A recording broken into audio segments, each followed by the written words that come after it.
Hello. Hi. Hello, everyone. Hi, everyone. Hi, Dato.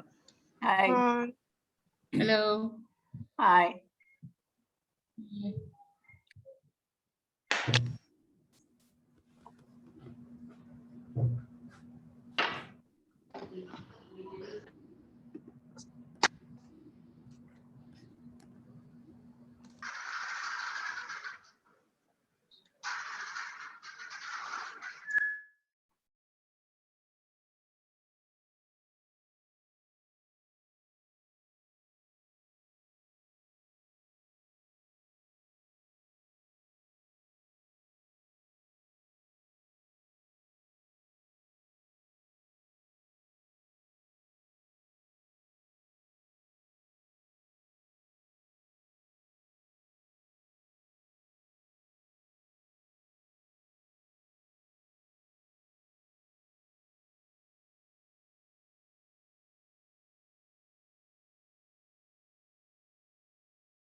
Hello, everyone, and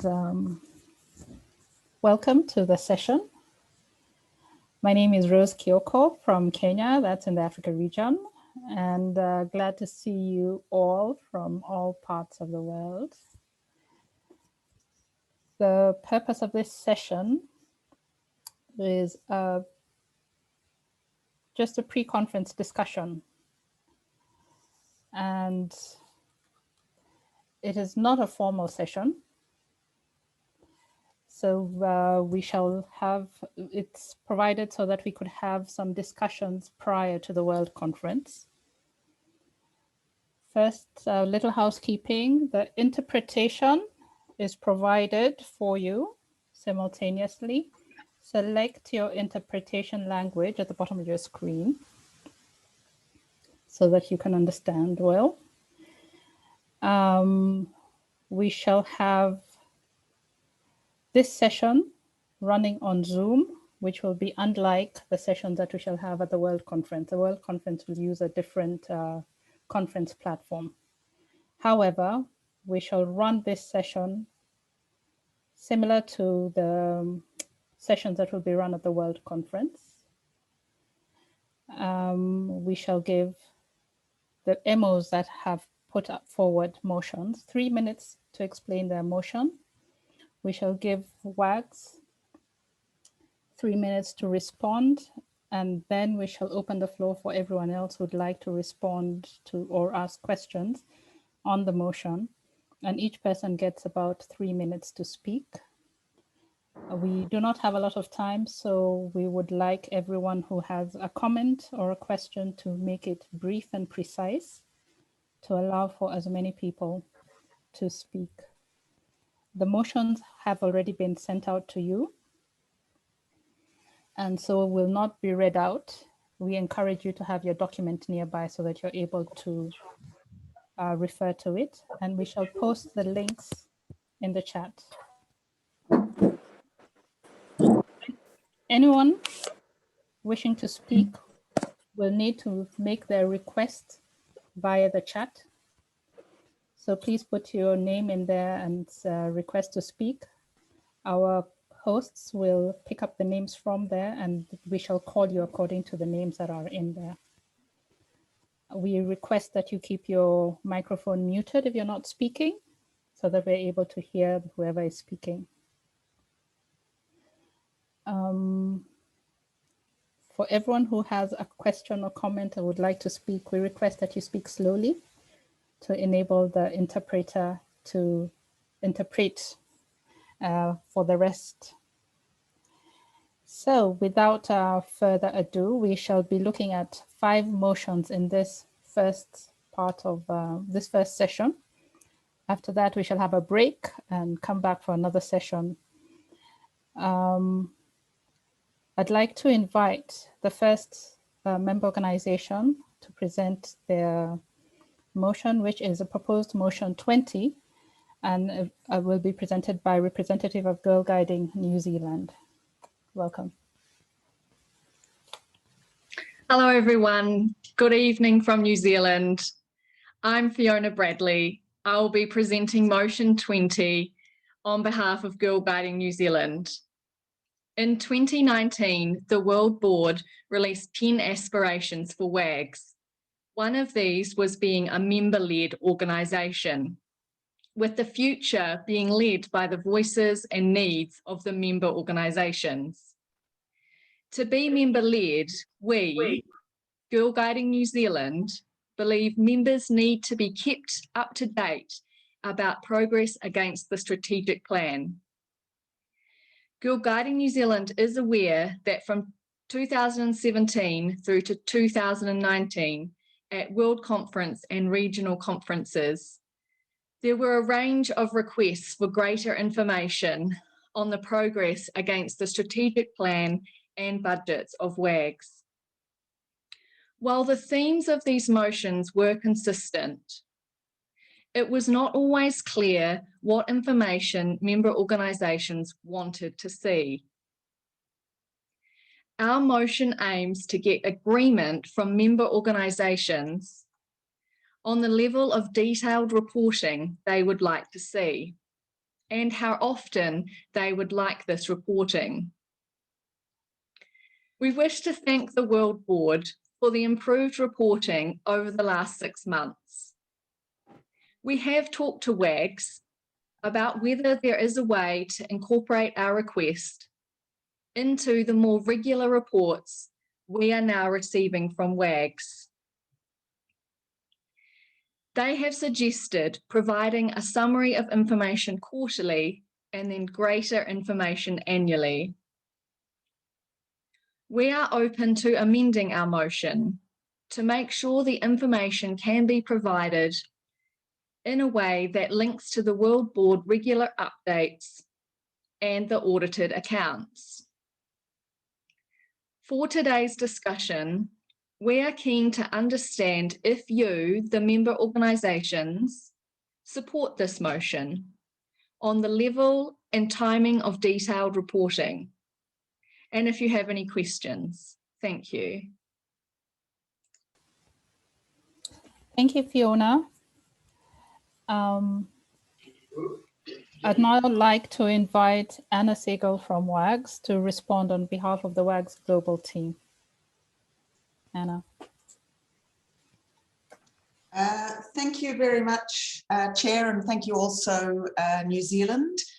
Before I talk about the specific motion, I thought it might be helpful to just explain how the World Board and WAGs management has worked together on the motions that have been proposed by member organisations and how we will be dividing up how we respond to them today. So our intention in speaking to the motions from member organisations is to give you all a clearer and better understanding of the potential strategic or governance or operational implications of them. So we looked closely together as a World Board and management at each of the motions, focusing on implementation and on resource implications and on potential risks. we thought it would be helpful to draw out for you the links between some of the motions proposed and our current strategic plan, and also human resources and finance implications, as well as any potential risks which could arise in a number of areas such as governance or safeguarding or resource availability and financial sustainability of WAGS as an organisation. Then Heidi and I have divided up how we're going to speak on these. So Heidi, as chair of the World Board, Heidi Jokinen, will speak on the motions that have particular strategic or governance implications. And as chief executive, I will speak on the motions that may have more operational consequences.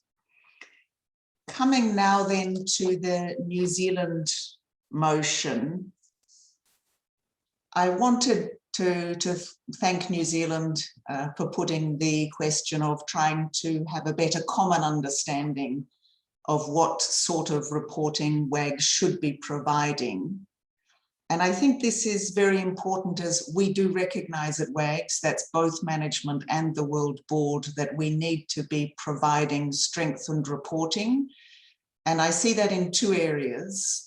That would be strengthened financial reporting and strengthened reporting against the delivery of our strategic plan. Obviously, strengthened financial reporting is critical for effective management and governance decision-making, and in the interests of transparency and accountability, all the more important, obviously, in a member-led organisation like our own. In terms of the strategic plan, this global strategy for 2021 for the first time has included some key performance indicators, and we will be reporting against those.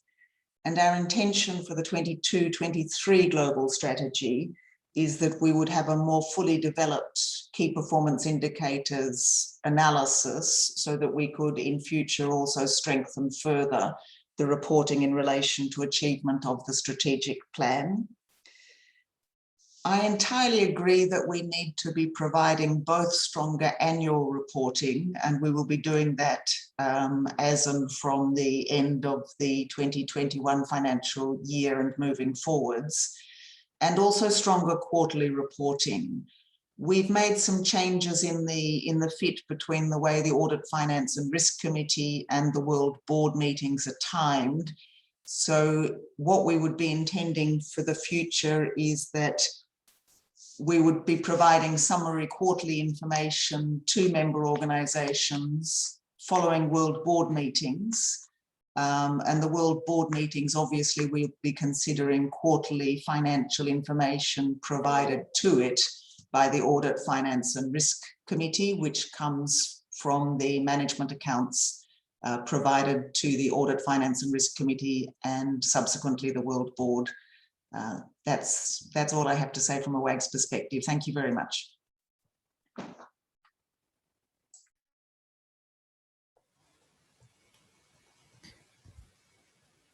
Thank you, Anna. I'd like now to open up for the participants of this session. If you have a comment or a question, you could raise it now. Please put your name and your member organization in the chat.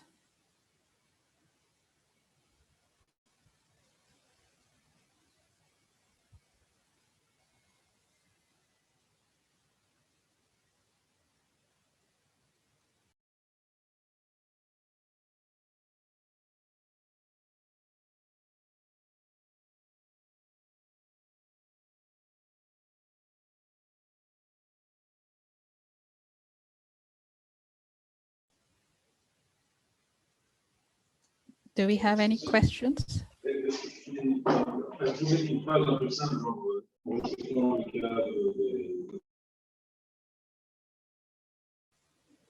I see the UK. Could you, we'll give you the floor now to speak. You have 3 minutes. Please try and keep to the 3 minutes. Thank you. Thank you very much, and thank you very much for another informative session. We're starting on motions, and thank you to our colleagues for presenting the motion. It's just a very simple question. Broadly speaking, we are supportive of the motion, but we are unsure around the staff summary and whether that should be included, and we just wanted some clarification on the detail of what you mean by the survey, the staff summary, please, in your motion. Thank you.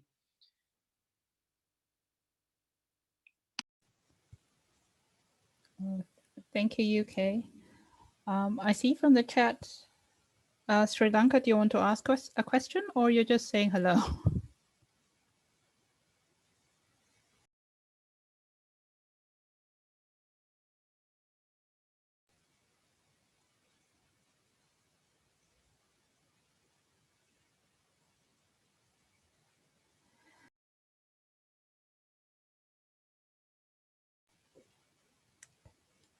Maybe Anna, you'd like to respond to the UK comment and question?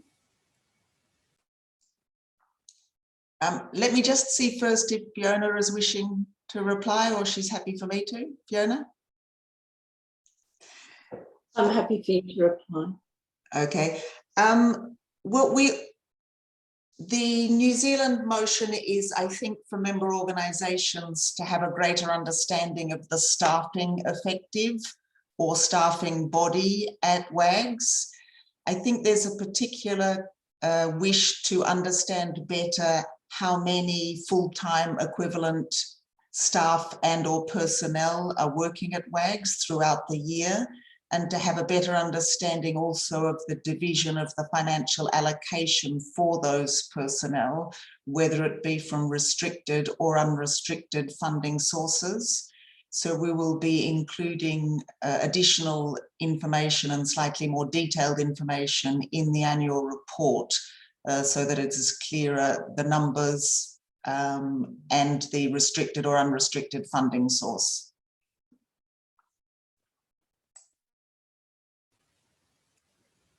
Thank you, Anna. We have a lot of greetings coming up on the chat. We request that you only put in the chat if you want to speak. That way we're able to keep track of who would like to speak. We appreciate the greetings, but just let us know if you have any questions or comments. Any other member organization?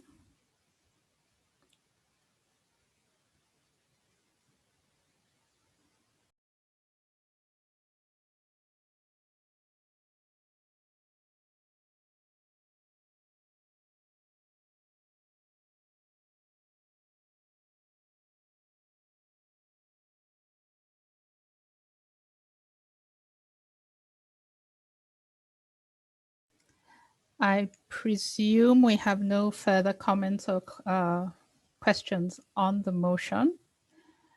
Fiona, do you have any additional comments you'd like to make before we move on? Sure, I'd just like to make a brief summary and just ask that if anybody has any further questions or would like more information about our intent, we would love to hear from you. We believe there should be more regular reporting on the strategic plan and financial information, and it's great to hear from WAGs tonight the steps that they have in place around this moving forward. We'd love to see that continue, and more regular information would enable us as MOs, as member organisations, to be better engaged in decision making. So please reach out to us over the coming weeks if you would like to discuss it further. Thank you. Thank you very much, Fiona. Thank you, New Zealand. I would like to bring that discussion now to a close with no further questions that have come up. And now I'd like us to move to the next motion, the proposed motion number 8. And I will invite a representative from the Girl Scouts of Taiwan to present the motion. You have 3 minutes. Please go ahead. Thank you, planning team. Hello, everyone. So I'm Juna from the Girl Scouts of Taiwan. On behalf of Guiding and Scouting in Belgium and Girl Scouts of Taiwan, I'm going to introduce motion 8, MO engagement in WAGs decision making. First of all, we want to express our gratitude and recognize recent efforts made in regard to MO consultations undertaken by WAGs. Meanwhile, we would like to keep these consultations as a new normal communication type, especially in the pandemic era, that many MOs are eager to get more information to execute their missions. Therefore, GSB together with GST proposed adding the following subclass to Bylaw 7's policies and procedures. 7.2, decisions resulting in long-term strategic policies and procedures which impact member organizations require a participatory member organization consultation process. This consultation process must include a written announcement sent in advance to all member organizations, clearly stating the scope, objectives, and timeline of the process. It is important that each MO is given the opportunity to be involved in the decision-making of great matters of Girl Scout movements because it impacts the MOs at all. We besides strongly believe that long-term strategic items will produce fruitful results if a broader MO engagement and involvement is facilitated. The consultation process length should in return bring good governance practices at MOs as well as all levels of the organization. The main points of motion 8 include: first, information and rationale should be shared among MOs ahead of the decision. We expect motion 8 to reinforce the trust we give the World Board. We want to avoid poor communications. We want every WAGs and MOs to benefit from a well-planned and communicated process.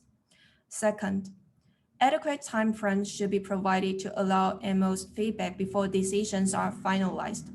We want a broader understanding of the process that are taking place and also an adequate timeline that we can work with reasonable notice and time frame to prepare and provide better input. Thank you.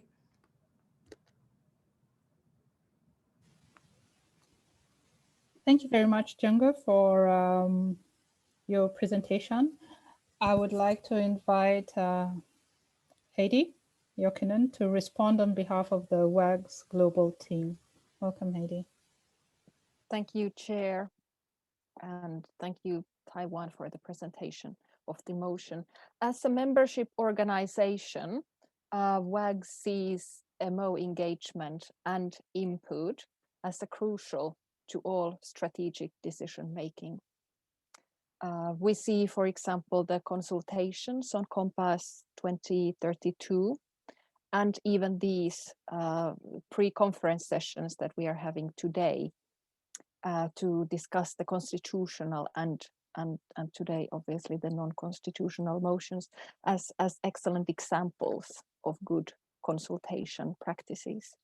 The World Board, as a World Board, we have nothing specific to add on this particular proposed motion. We see that it carries no risk or additional resource implications for WAGs, and it can be implemented within our existing structure and practices. Thank you.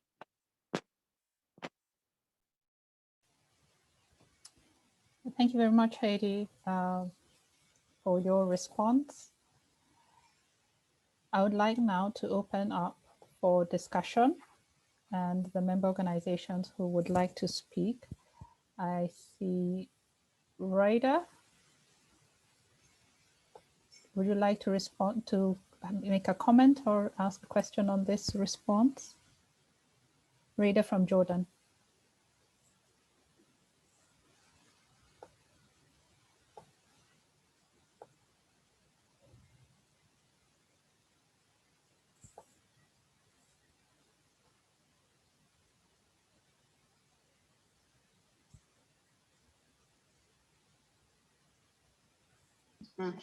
يعطيكم ألف عافية، شكرا للقاء. بس لو في ممكن تحكونا كيفية التصويت الكتابي، الخطوات التصويت الكتابي. شكرا لكم.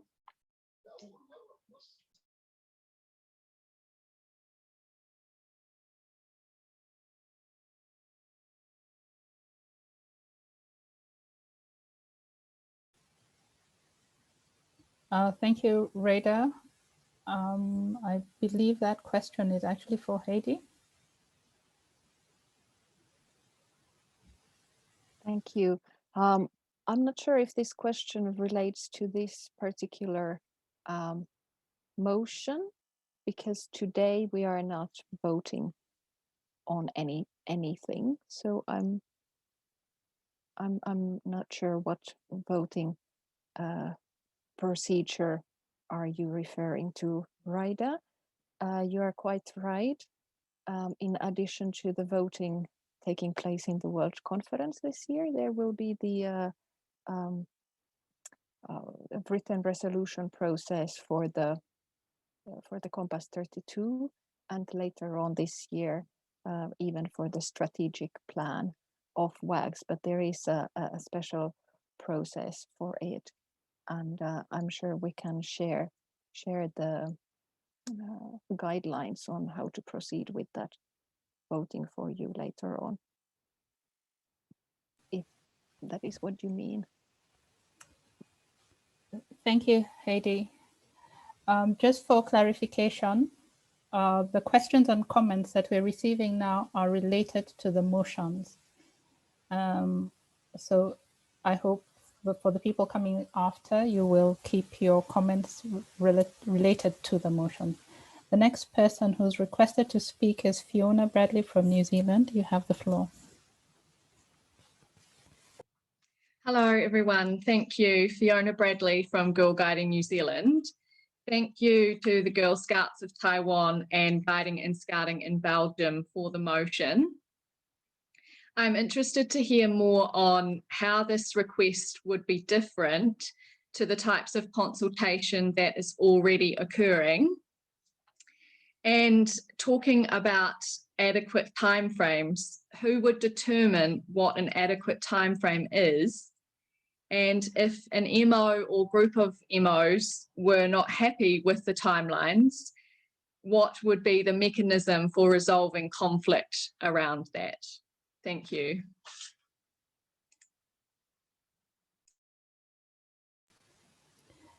Thank you, Fiona. We have another comment from Sri Lanka. Perhaps we could take it before we hand over to Taiwan to respond. Thank you. Hi, everyone. I'm Shamatya from Sri Lanka Girl Guides Association. We want to fully support the motion by Belgium and Taiwan. And thank you for bringing this up as a motion, because we feel that we have been progressing really well in terms of consulting member organizations for many of the processes within WAGs.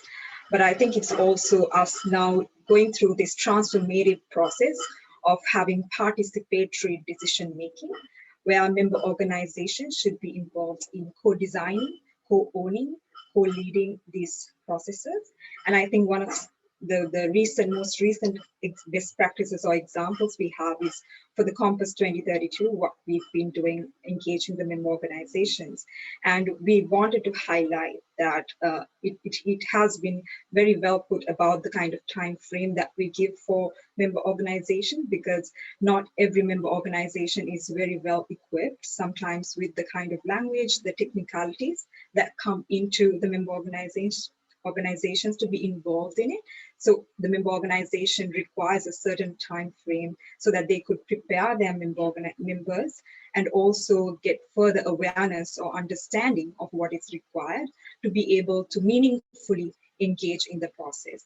So therefore, we fully support this motion and engaging member organizations going beyond the consultative process, but having it a more participatory and co-owning, co-designing perspective. Thank you. Thank you very much, Sri Lanka. I would like to hand over to Taiwan if you have a response or a comment. Hello, everyone. I'm the Chief Commissioner, Jessica, from Taiwan GST. And on the behalf of Belgium, GSB, and GST, I would like to just try to make a response to the Fiona's question as well as Chahasa. Since this motion is to amend the bylaws, so GSB and the GST hope to leave some room for the work board to get the execution done at the way they think is appropriate and feasible and practical. So we did not put a very concrete timeline or the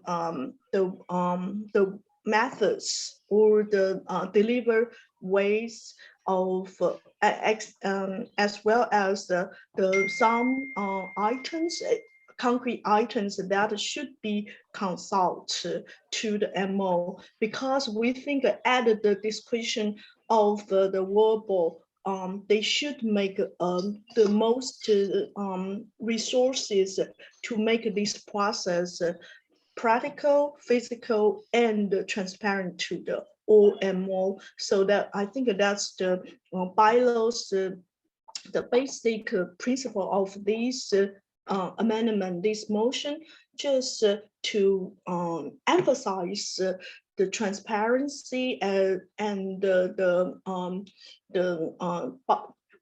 feedback for the communication is very vital for the girls movement. So and we do believe within the bylaw, then that can strengthen its execution, but still leave much room for the World Board to execute it. Thank you. And also thank you for Chahafa's support.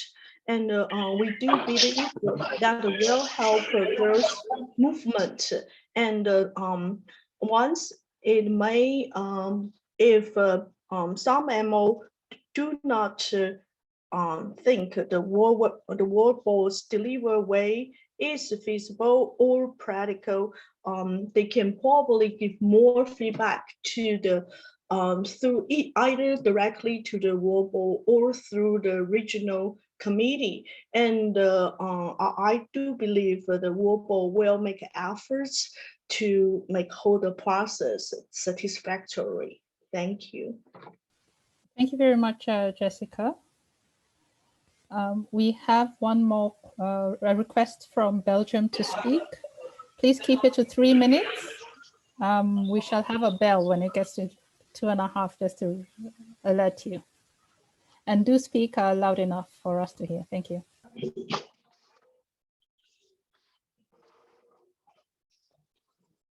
Thank you for hearing me out. I'll be very brief. I joined with a very poor connection, so I will speak loud and clear. To answer the question from New Zealand, Fiona, we do not want the consultation to change. We do want security and improvement in the ways WACS is doing. WACS is doing very well in improvements for the last couple of years, and we want to salute it and to see that all MOs can participate in the better making of WACS. So briefly, I thank you, ID, for your support, also for Sri Lanka, and for all MOs. If you want to contact us, you should have received an email with explanatory information. Please get back to us. We are available to discuss and to exchange ideas so that we can fit it better into the future of WACS. Thank you very much. Thank you, Adam, for your contribution. I'll request, is there any other contribution? And if you do make a contribution, if you want to speak, please be clear on the chat that you would like to speak. Yep. Any other comments on motion 8?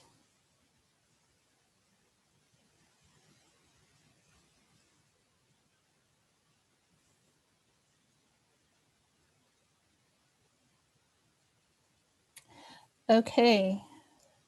Thank you very much, the Girl Scouts of Taiwan. And thank you very much, Heidi, for your contribution and for all those who have made comments or made contributions.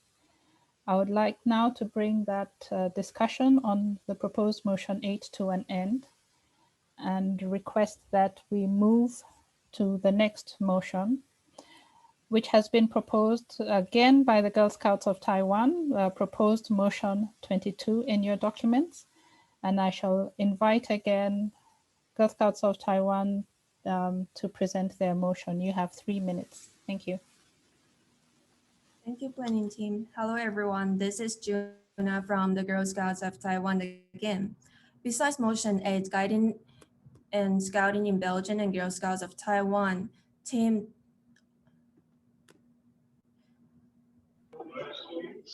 together in proposing motion 22, guidelines for communication, engagement, and consultation with member organizations of WACS.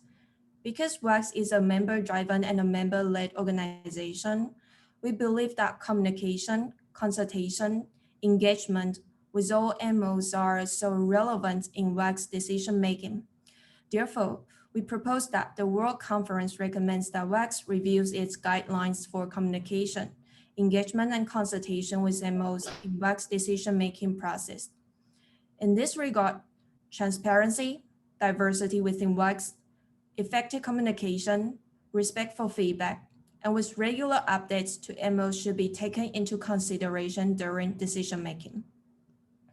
In order to generate the greatest positive impacts for girls and young women, the following items are expected during MO consultation.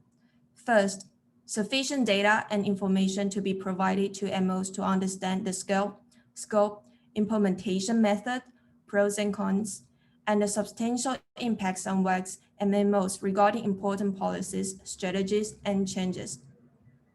Second, adequate timeline for MOs before providing feedback to WACS. Third, clearly defined two-way feedback process. That is, while MOs provide feedback to WACS, WACS should also provide feedback to MOs. Fourth, regular updates to be provided to MOs on the implementation of the decisions. By this motion, GSB and GSD hope to encourage the organizations at all levels in exploring more innovative and flexible methods of communication and engagement to improve and to strengthen the bonds between WACS and the MOs. Thank you.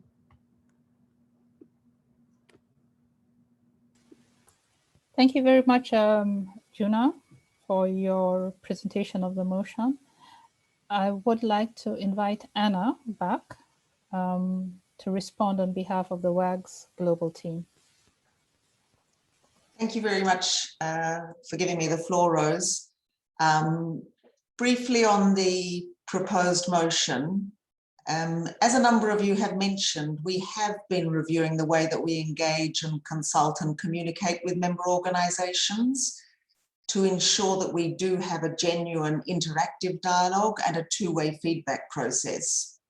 The consultation process for Compass 2032, I think, was very successful in that regard, and I think it was helpful that it was genuinely two-way. So in addition to receiving your feedback, we provided feedback to you on the feedback that had been received from all. So there's a better understanding of the input we've had from all of the member organisations.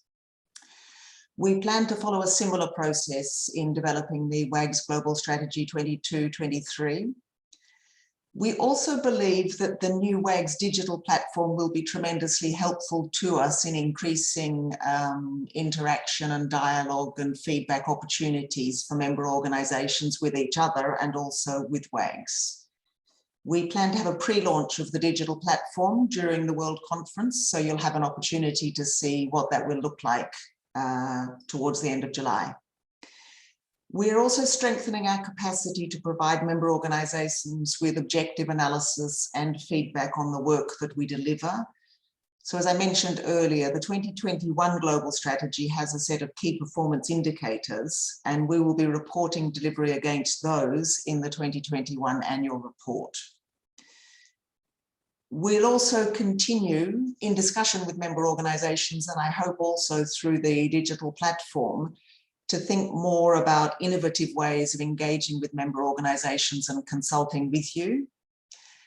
And also, and I think this is equally important, how we can ensure that we have good two-way communications and transparent information sharing. And I think that's something that we need to build together. So we'll be open to your views, and I think we can all share and develop together what we think is the best way of engaging with each other, communicating, consulting, and making sure that engagement and consultation and communication does feel truly equal and shared and transparent. And I think that's something that all of us are accountable for and to each other. Thank you. Thank you very much, Anna. I would now like to open up the floor for discussions. And if you would like to make a comment or you have a question, I request that you put that in the chat that you would like to speak. The floor is now open for the member organization.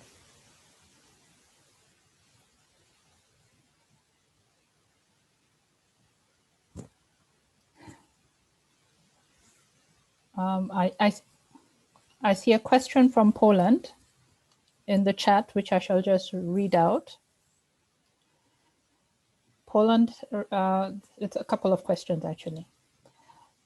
What are the additional guidelines you would propose to be considered in communicational practices?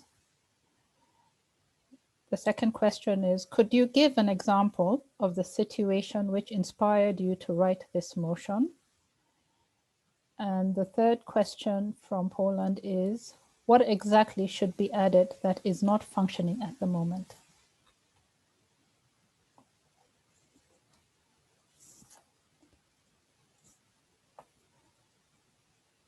Those are the questions from Poland, and I see the UK would like to speak. So you have the floor, the UK, and then we shall hand over to the Girl Scouts of Taiwan to respond. Thank you very much once again, Charlotte Makanga, the International Commissioner for Girl Guiding UK. I would like to thank the Girl Scouts of Taiwan and Guides and Scouts of Belgium for their motion. We have one question, and it's mainly for WAGs rather than for the proposers, if that's possible. And it's similar to the question from Poland. We would need to seek clarification on the communication and engagement guidelines. Do these already exist? Or is this something that is going to be developed? What is meant by these? And now I've heard also from WAGs, will this come in the digital platform that is due for release? Thank you.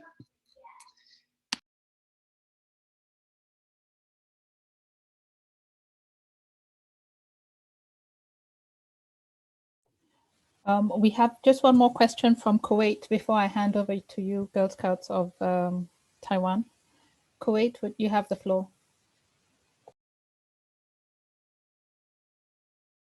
المايك. مرحبا للجميع.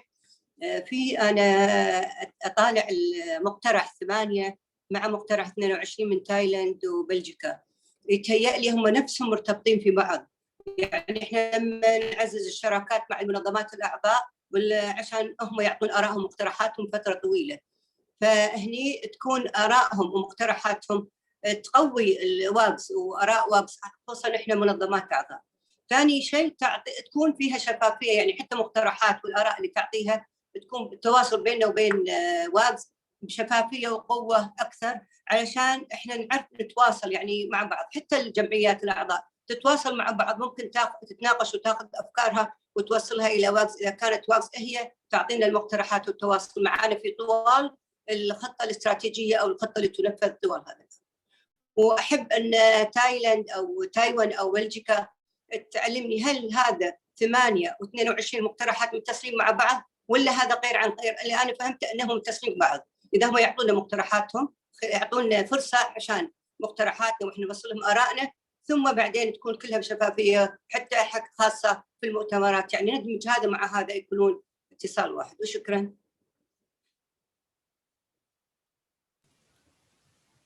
Thank you very much, Kuwait. Taiwan, you have the floor to respond. Yeah, thank you. Again, it's Jessica from GST, and thank you for Poland, UK, and Kuwait's concerns.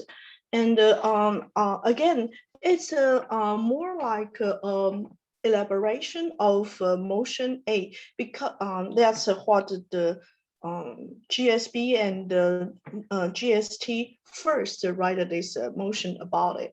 I think it just go back to the Fiona question before, and I think every MO has probably the same thought as Fiona, that what the consultation exactly could be, and what time frame and what items should be consulted.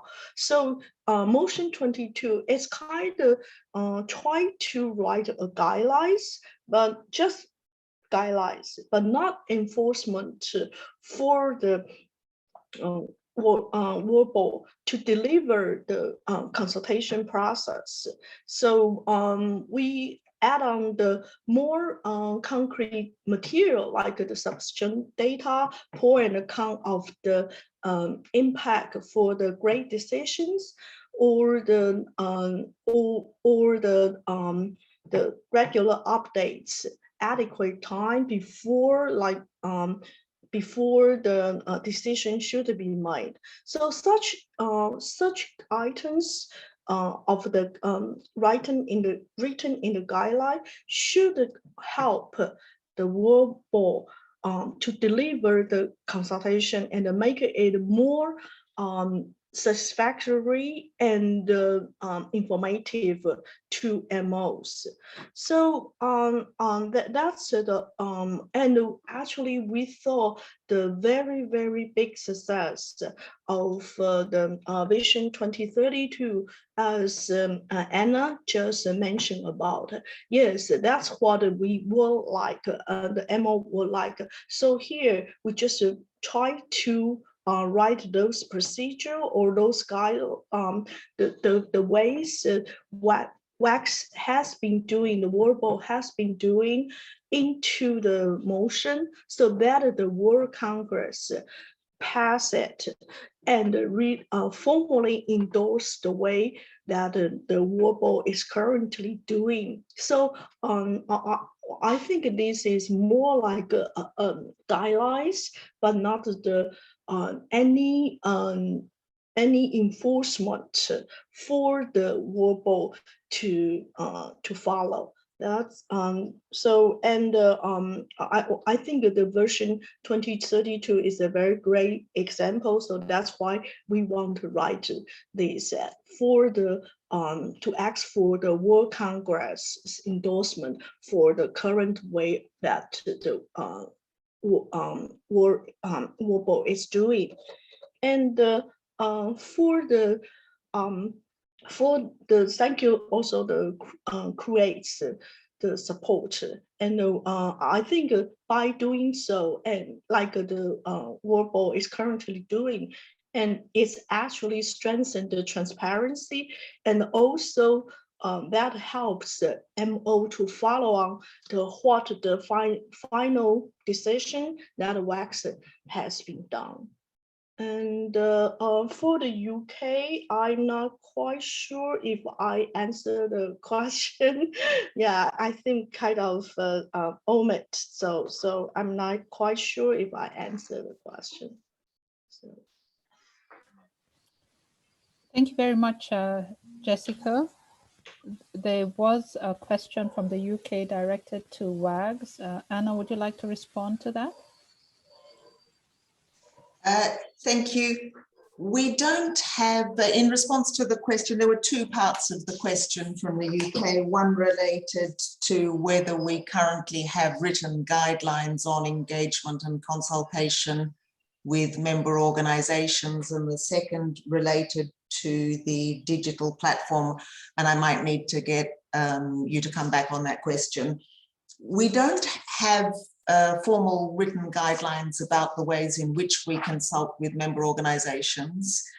But I think the nature of WAGS as a membership organisation and the division of duties between the World Conference and regional conferences and member organisations and the World Board means that it's very clear that on a lot of matters that are strategic.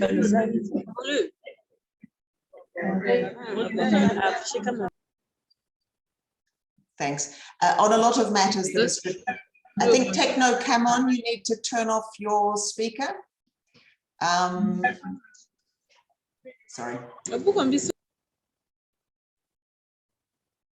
So obviously on everything that is of a strategic nature, so the 12-year vision for the organisation is necessarily constitutionally required to be consulted upon with member organisations and is adopted through the whole World Conference.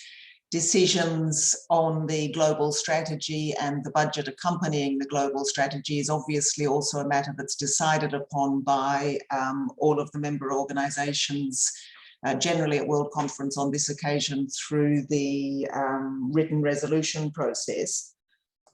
From my perspective, both from a legal and governance perspective, anything that is of major strategic, long-term, significant with budgetary consequences will need to be considered by the governance level of the organisation and not simply by WAG's management or staff. There will be some matters which it's appropriate for the World Board to decide, because the World Board is elected by the World Conference for the strategic governance and oversight of WAGs. And so that's necessarily within their legal obligations to perform their duties as World Board members. My feeling, though, is it's not so much a question of do we have written guidelines. I think it's a whole ethos where the approach needs to be that we wish to consult with member organisations, and we will consult with member organisations because we are a membership organisation. And so our duties are to you as we work as an organisation for the betterment of guiding and scouting around the world. We need to make sure that what we do corresponds with what member organisations want. I think I may not have fully got your second question, Charlotte. Would you mind repeating it? Of course, it was more the motion references the guidelines that don't exist. So it's just to make the motion clear more than anything, now that we've had clarification that there are no guidelines. So just to make the motion quite clear, it references using guidelines, or kind of, they don't exist. Therefore, the motion needs to just be clear that it's that they don't exist, really, more than anything. And I wondered then, on the digital platform that you've mentioned that will be coming out towards the end of July, would they be tied in, would those guidelines be tied in with that? But as we know, I've now heard there aren't any, so there isn't really a question to that second point. Thank you. I might just say something anyway. I don't think we actually need written guidelines on it. I think it's how we work as a team to ensure that member organisations are properly consulted. And just on the digital platform, I think it's going to be very useful to allow greater engagement. I think we'll be able to set up spaces in the digital platform where member organisations will be able to engage with each other and with WAGs. And I think that will facilitate and improve the ways in which we consult and communicate. And I know that it's something that member organisations have wanted for some time, so I'm pleased we're going to be delivering on that. Thanks. Thank you, Anna. We have two other questions. One was asked by Malawi. Are these guidelines new? And I think that has already been answered in this just a previous discussion. And we have a question from Nora of Lebanon. You have the floor. And Nora, we realize you had a question for the first motion, which we shall come back to at the end of this session. The floor is yours, Nora. حنحكي قبل مساء الخير، وبشكركم على إتاحة لنا الفرصة لهالنقاش واللي عم يخلي التوضيح يكون بين الكل وتكون الأفكار واضحة أكثر. أنا حأحكي بالنسبة لهذا المقترح، وبعدين بحكي للمقترح اللي كان قبل. مثل ما أنا هلا يمكن جاوبت على الفكرة اللي كنت بدي أقولها، إنه المؤتمر هو عم ياخذ القرارات، والمجلس العالمي هو يشرف على تنفيذ القرارات، يعني ما بيتخذ كثير قرارات ثانية كثير كبيرة، لأنه المؤتمر هو يلي عم ياخذ القرارات. هلا يمكن نحن عم نحكي انه الجمعيات عم تطالب في بعض يعني بعض الثغرات بطرق التواصل، ان من جهه التوقيت او من جهه اعطاء الوقت الكافي للتشاور، وذلك في امكانيه المشاركه بالقرار. ونحن اكيدين انه الكل عندهم النية إنه الكل يشارك بالقرارات يلي، بس يمكن نحن عم نحكي هون إنه بالتوقيت المناسب وإعطاء الوقت الكافي للتشاور. ونحن عنا أكيد إنه النية موجودة إنه بده الاستشارة الكل تكون على كل البلاد الأعضاء. وهذا ما أكدته أنا هلأ يمكن بالكلام يلي قالته. هلا اما بالنسبه للموشن يلي اجت قبل، نحن يمكن كنا نتمنى كمان يلي هي لها علاقه بنفس المورد، هلا نفس الفكره، انه تنعطى التقارير بوقت كافي تقدر الجمعيات المنتسبه انها تطلع عليها، ويكون لها يعني تقدر تدرس المواضيع والتقارير يلي بتوصل خاصة المالية، وتكون واضحة أكثر، لأنه في مرات بتكون الأجوبة ما عم تقدر تلبي السؤال، يعني تكون مباشرة للأسئلة خاصة المالية يلي كانت تنطرح. أنا عم بحكي يمكن كمؤتمر عربي، الأجوبة ما كانت كتير واضحة لما كنا عم نسأل. يمكن لو بينعطى وقت لتدرس الأشخاص يمكن بتخف الأسئلة، وبصير في بس وين في ما قدرنا نفهم بصير في سؤالات. وأنا برجع بشكركم على إتاحة لنا الفرصة إنه نقدر نناقش هالأشياء قبل المؤتمر. شكرا لكم. شكرا.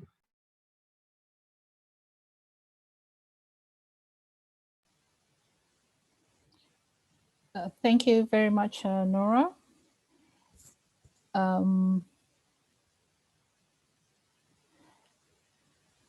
I'm told the English translation was not very clear.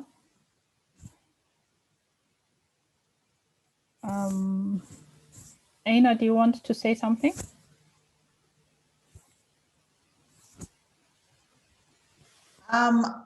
I was comfortable with the English translation.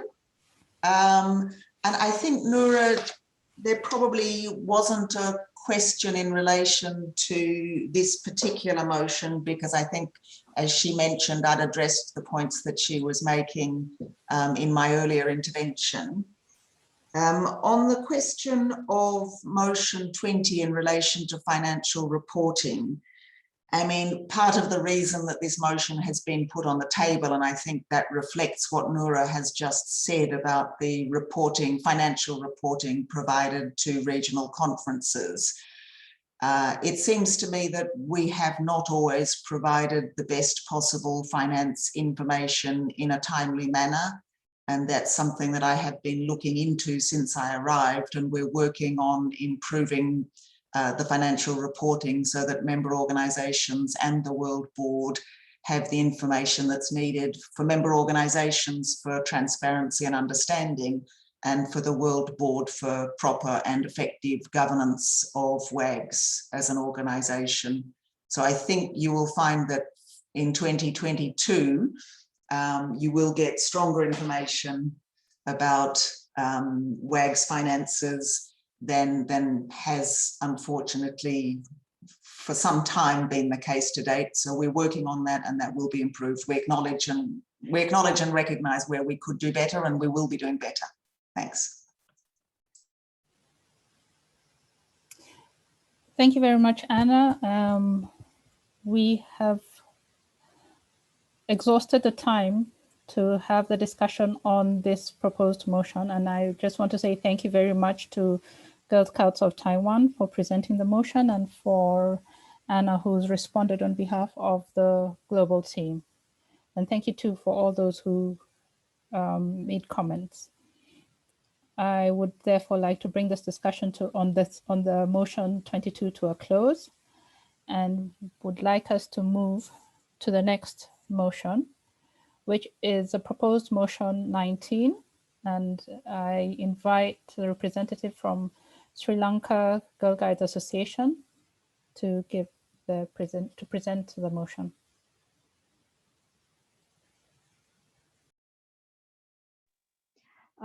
Can you hear me? Okay. Hi everyone, I'm Chamatya Fernando, a member of the Sri Lanka Girl Guides Association, and presenting the summary of the motion number 19 put forward by the Sri Lanka Girl Guides Association, Girl Guides Association Malaysia, and Maldives Girl Guides Association. As the largest voluntary organization for girls and young women in the world, we are often considered by many organizations as the go-to or leading organization to engage with topics related to girls and young women. With our strategic plan, we have selected global platforms such as the UN Commission on the Status of Women, Women Deliver Conference, and others. For such opportunities, we have WAG's delegation of young women recruited after a competitive selection process, such as the WAG's Youth Delegation or Advocacy Champions. Apart from the global processes and platform that sits within our strategic plan, there are many other external invitations and opportunities that are directed to WAGs. However, there is a challenge in managing such invitations and opportunities due to the reduced focus on advocacy efforts, resulting in a lack of resources and staff capacity within WAG's teams to manage multiple engagements. This leads to missed opportunities for girls and young women, lack of visibility for WAGs, and inability to share the voice of girls and young women on challenges and barriers they face at such global, regional, and national policy and decision-making spaces. This motion recommends that WAGs share the external opportunities with all member organizations while keeping the regions informed. Upon the receipt of such invitations or opportunities, the interested member organization must respond to WAGs confirming their participation while keeping the regions informed. The member organization will be fully responsible for their members' participation and engagement in such external spaces. WAGs must acknowledge the email confirmation from respective member organizations while keeping the regions informed.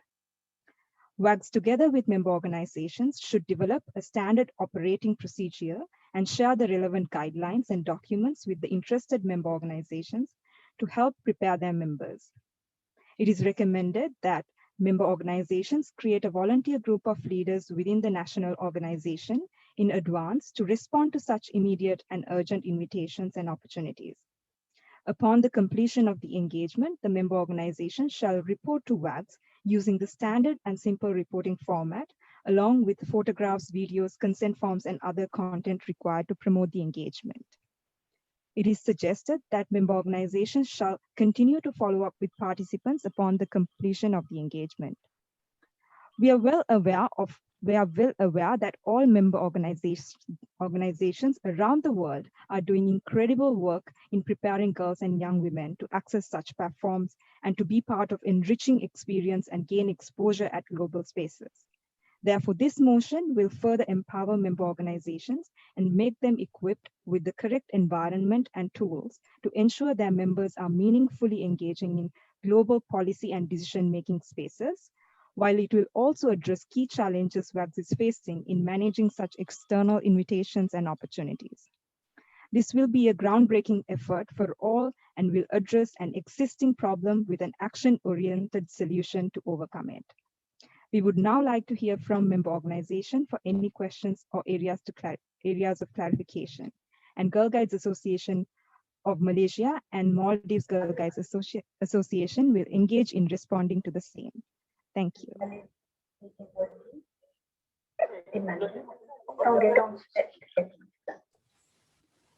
Thank you very much, Sri Lanka. May I just request that when we are not speaking, we have our microphones muted. I would like to invite Anna back to respond on behalf of the global team. Thank you. Thank you very much. I mean, WAGS entirely agrees with the importance of amplifying the voice of girls and young women at global fora. And in fact, this sort of citizen engagement is a core component of our non-formal education model.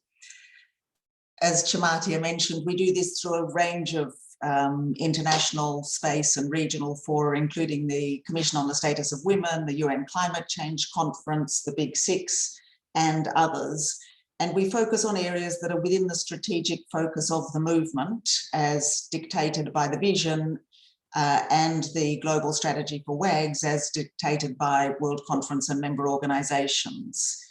It's true that we have a lesser capacity in advocacy and communications than we did prior to the 2019 redesign.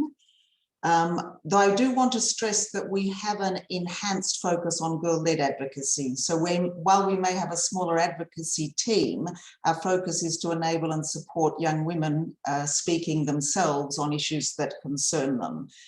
And these people are our advocacy champions. They're identified and supported by member organizations who encourage them to speak at international fora as WAGs, representing Girl Guiding and Girl Scouting. They also, when they become WAGS volunteers in the advocacy champion space, they undergo induction and training with us and are covered and protected by our induction and safeguarding policies. We take even greater care to provide support and safety when we have women under 18 involved. And I think it's very important to bear these elements of advocacy in mind and the importance of protecting the girls and young women who are present in advocacy spaces, but also protecting the integrity of movement decision-making. And one of the points I would draw attention to here, and I do see it as a risk and a concern in some ways related to this motion, there's a reputational concern that I have. If young women are taking the stage coming from their member organizations, we need to make sure that those young women are fully au fait with the movement's position on certain issues on which they're speaking.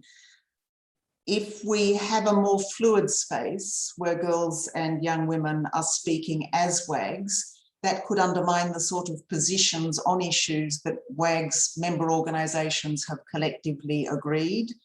And our ability to ensure that in collective spaces where WAGs is speaking, whether it's WAGs staff or girls and young women on behalf of WAGs, we need to make sure that the positions being represented truly are those that reflect positions that the whole of the movement is comfortable with. I'm also concerned that we make sure that member organisations will be providing effectively for safeguarding concerns if they're organising for girls and young women to take a role in speaking on specific issues. And that's something when we bring the advocacy champions in to work with us, we make sure that we have the appropriate safeguarding procedures in place, and that's very important to us. I wanted to say also that one of the reasons that I think WAGS has some strength in getting access to international spaces is that we have a consistency of approach and a consistent quality in the way in which the advocacy champions can present on behalf of Girl Guiding and Girl Scouting. And that's one of the reasons why we have access on behalf of the 10 million. Just briefly on financial and HR consequences, or briefly on financial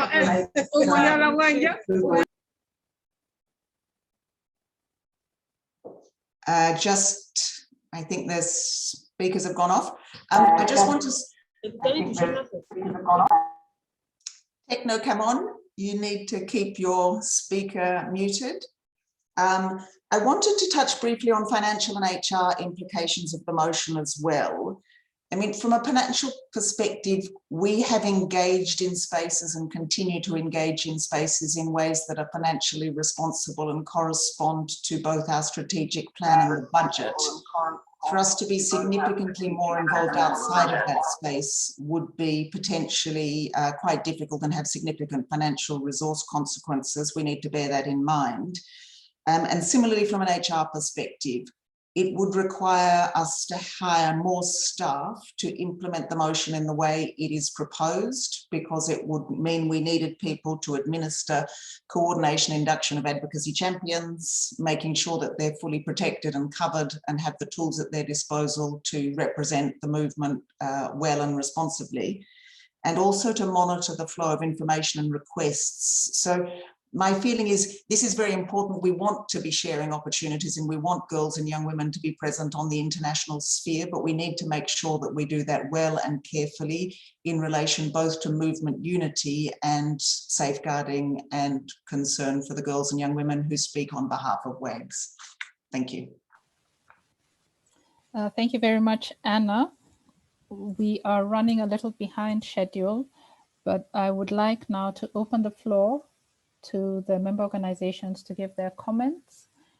I recognize there was a question or a comment from Argentina for the previous motion. That was motion 22. We shall give you a chance at the end of this section. For now, we have Tammy from Malaysia who'd like, oh, sorry. Before that, we have Fiona from New Zealand who'd like to make a comment. Thank you, Fiona Bradley from Girl Guiding New Zealand. Anna actually touched on my concern that I was going to raise. Firstly, that there is a lot of work behind the scenes for WAGs to do in terms of position statements and ensuring participants understand what they can and cannot say. And if participants are selected by member organisations but representing WAGs, there is a reputational risk for WAG's brand and image. So I was pleased that Anna has touched on that as well. I think it's something that we would need to think carefully about how it was managed. Just a follow-up question. So my concern is about access to the opportunity. Not all member organisations will be in a financial position to support participants or may have the systems in place to support participants. So how can we ensure opportunities reach a range of participants and encourage diversity and representation? Thank you. Thank you, Fiona. We shall also take a question or a comment from Malaysia. Tammy. Hi, everybody. I'm Tammy from Malaysia. So what I want to say is actually to respond to Anna and also Fiona. So basically, after you read the proposed motion, that is why, to respond to Anna, so that is why we said that we want to give the tools and also guidelines. And so when we actually encourage our member to actually take part. So we, of course, we will have a careful selection process that will actually in line with WAGs, so that we will not waste or miss any high level opportunities or even at just the regional level. And to respond to Fiona, like again, it's the same. So to ensure diversity, so we will definitely involve the necessary staff or volunteer that will help us in certain ways to make sure that there's diversity in the team and also represent WAGs well in all the platform that we are going to. Thank you.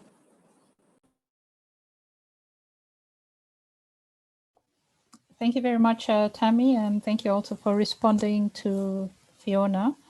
We have a question now from Manon.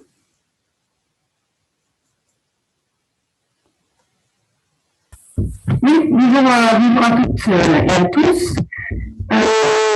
On profite de l'opportunité de cette motion 19 et des discussions autour de cette motion 19 présentée aujourd'hui pour aussi poser la question de la représentation et des espaces de représentation de la LGE qui existent actuellement et pour savoir comment s'organise le suivi de ces espaces de représentation en plus des futures potentielles représentations dans le cadre de nouvelles opportunités à l'avenir. Voilà. Okay, one moment, Manon. Manon, we are unable to hear you. Your speaker is quite fuzzy, so the interpreters are unable to interpret what you're saying in French. Are you able to change your speaker or use earphones?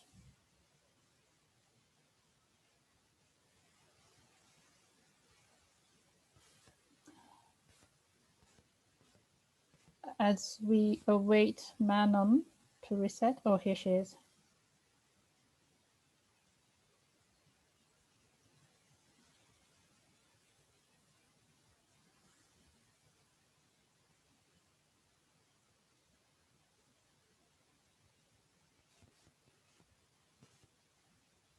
Please go ahead, Manon.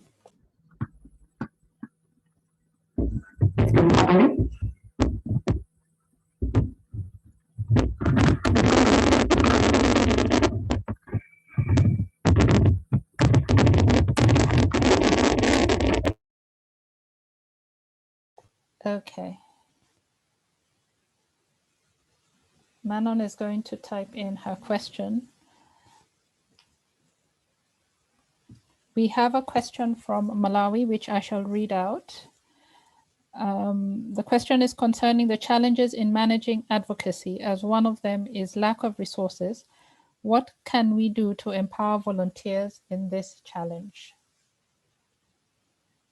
Sri Lanka, would you like to make a comment, or any of the other member organizations on the motion? Yeah, so I'll go with answering most of the questions that's raised. I think Tammy also touched upon some of the questions raised. So in terms of the first one around, how are we going to manage the process that, WAGS is usually using for the advocacy champions of, them going through the induction process to going through the training in terms of safeguarding, but also volunteer engagement and the position statements, all of that. So if you look at the motion, one of the, it kind of explains that we are saying we need to, first thing is that MOs should be equipped in terms of having a volunteer group that is able to manage such invitations that would come into the member organizations. So you already have sometimes member organizations who have people with previous advocacy experiences, who have gone to WAGS opportunities, who've been WAGS speakers. So equipping them with the kind of necessary guidelines and the tools that they need to basically take the members through that process. Also, one of the rationales behind why this motion came about was, of course, to address one of the problems we have. However much we say, sometimes our opportunities are limited to only a certain group, and there are so many more that who could be part of these opportunities if we give that opportunity to them. Therefore, this is to more or less look at how we best work together in this and ensure that we're also not putting work back to WAGS, where you need certain, HR and staff members to overlook on this. So rather than that, what we looked was to find a solution that would support the process, but also in a more safer and according to the guidelines that we already have. Secondly, about how we are looking at for example, if we say we have opportunity coming in, how then that whole process would be managed. It's also not every member organizations will be saying they want to take up. It will be more or less people, the member organizations equipped and who would like to take it up, saying that they're interested to do that. So the motion clearly explains that if a member organization is interested, they would be responding to the opportunity to WAGS. And in terms of the question from Malawi about, how do we manage the challenge of lack of resources? I think that's a continuous conversation we have. And one of the reasons why we had the redesign and the advocacy efforts were cut down is also we are looking the kind of impacts in terms of the lack of resources we have on that. So given the kind of post-pandemic world and where we are right now, there are so many opportunities actually come in, even for virtual spaces to have speakers. But the question is that they come in such an urgent or immediate manner, especially when it comes from United Nations or any other such global bodies. We already know that they come in like in urgent kind of asking for a speaker. And sometimes we lose those opportunities because we are not ready to kind of cater to that. So rather than us just going to people that we know only, like we already know that this person is equipped, this is a good opportunity to ensure that more girls and young women can have that chance to be able to represent and speak for WAGs. But of course, given the kind of risk and stakes that Anna was explaining, they are very valid. Therefore, I think the motion also explains how we could have a standard operating procedure, which means that we would give the basic guidelines to a member organization. These are the way that you will follow. And we would have those tools and guidelines, the safeguarding, the volunteer engagement, the kind of induction trainings they could be going through. So all that could be created. And of course, it is, see, the question would be around, would it be falling back into WAGs to manage this? So that's why I think the motion also explained together with together with member organizations, we would be developing something like this. So because we have member organizations like Malaysia, like Maldives, like Sri Lanka, and I'm sure there are so many more member organizations have had this experience who could be actually co-developing, this together with WAGs experts. That's my response here. Thank you very much, Sri Lanka. We only have time for one question, and we shall go back to Manon, which is in French, and I'll ask that it be read out by the interpreter.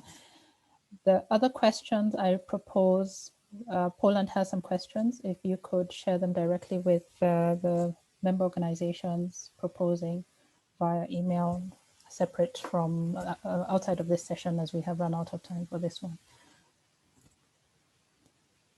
Can I quickly come in, because I think it's important to highlight this also.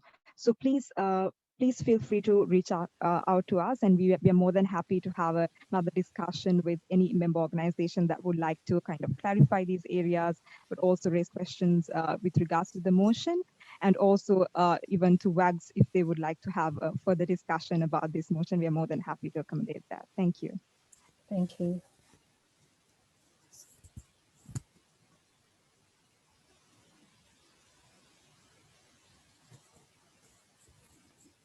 Could we have the question asked by Manon read out for us, please?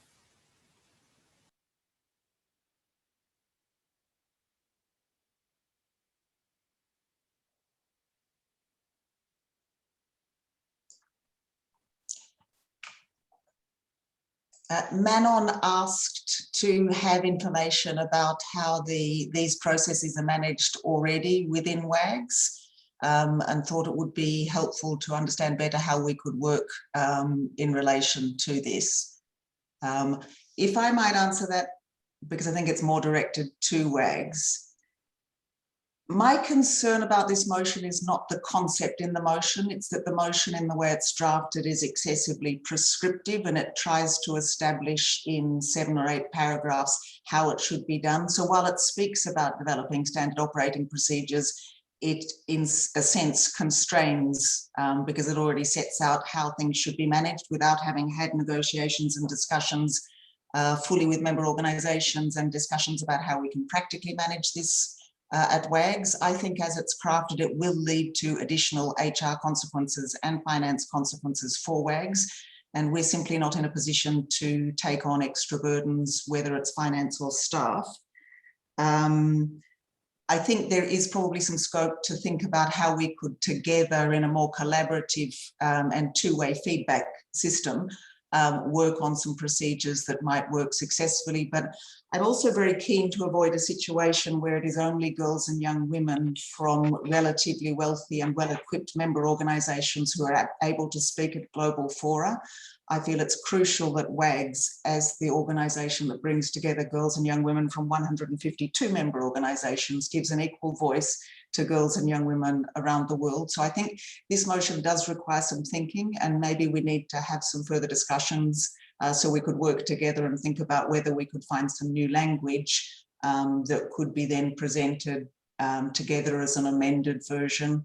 And I think that would be a nice way for us to be working together for the best interest of the movement and girls and young women around the world. Thanks. Thank you very much, Anna. I apologize, we have run out of time to discuss this motion, but as Sri Lanka said, they're available for you to get in touch with them directly. I saw questions from Poland and from Greece. Please do send your comments, your questions to Sri Lanka, and they shall respond directly to you. With that, I'd like to bring the discussion on this proposed motion 19 to a close so that we have time to go into the last one before our break. Our next proposed motion is motion number 23, and I invite the representative from Girl Scouts of the USA to present. Thank you. Hello, everyone. I'm Audrey Adu from Girl Scouts of the USA. Nice to have you all here this morning. We are happy to be here to present this motion on behalf of our organization. So, of course, all of us saw the unintended consequences of to our World Board last year due to the pandemic, when we lost a third of the leadership. And as such, on the World Board, and as such, lost capacity. There created a gap in capacity, skills, and of course, institutional knowledge on the World Board.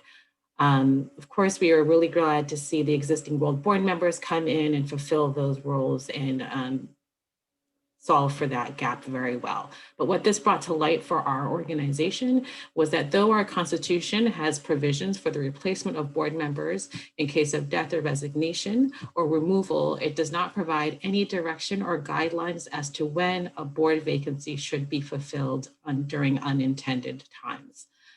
So we have put forward this motion to try to ensure that when an expected vacancy arises, that there is clear opportunities and guidelines to prioritize fulfilling this gap, in addition to, so that we are able to really jump in at this time and to fulfill this gap in skills and capacity in the leadership within a clear timeline that is prioritized. We identified 5 months because we felt that this would allow time for the World Board and WAGs to communicate, establish a process, communicate with with the World Conference, identify candidates, and to really make the selection. And putting this within a time that does not in any way impede on the functioning emotions of the World Board. So happy for any questions at this time. Thank you very much, Edward, for your presentation. I would like to invite Heidi to respond on behalf of the WAGS Global team. Thank you, Chair, and thank you, GSUSA. We understand very much the importance of avoiding any vacancies on the World Board and of making sure any such vacancies will be filled as quickly as possible. We see no risk or resource implications attached to this motion. We neither see any difficulty in implementing this motion if such a situation would arise. Our Constitution already makes provision for the replacement of board members in case of death, resignation, or removal. This can be through the appointment of one of the so-called approved persons, or if there is no World Board member under 30, by the appointment of a replacement member under the age of 30. And in the past, when such a situation has arisen, we indeed have been able to very quickly fill in such vacancies. Thank you. Thank you very much, Heidi. We will now have the floor open for comments or questions from the member organizations. Just a reminder, please speak up so that the interpreters can hear you.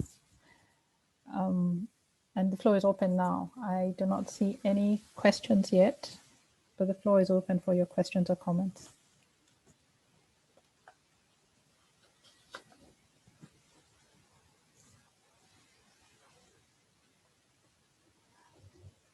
Malaysia, you have a question? Thank you. Malaysia is wanting to find out whether the same thing applies for the regional committees as what is for the World Board. Thank you.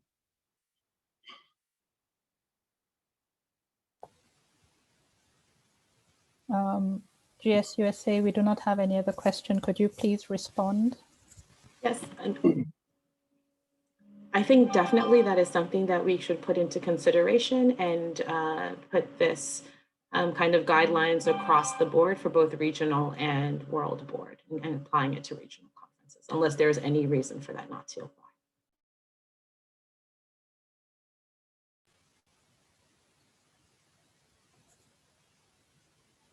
Thank you, Adwa. Hey, did you have anything else you'd like to add on that? No, thank you.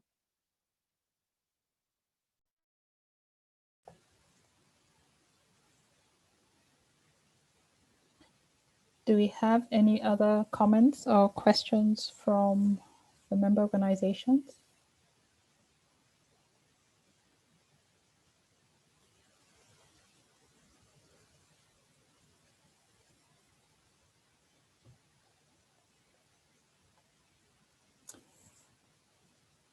Okay. Well, I thank you very much for, thank you to the GSUSA Adwa and to Heidi for your comments and the presentation of the motion. We had one pending question or comment, which was from Argentina on motion 22. And I'd like us to take that now as we close the session, the discussion on motion 23. We shall just take the comment from Argentina, which was on motion 22. And after this, we shall close this section. So Argentina.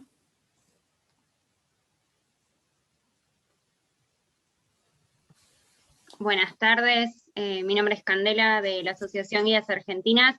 Quedó tarde nuestro comentario y queríamos agradecer a la Asociación de Guías de Taiwán y a la Asociación de Guías y Scout de Bélgica por esta moción.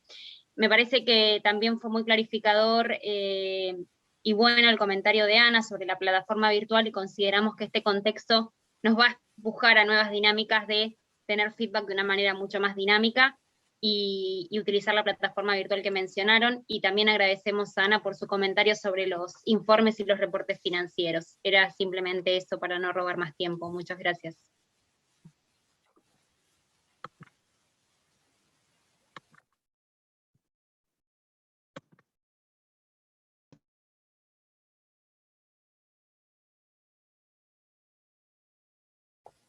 Thank you very much, Argentina, for your short comment.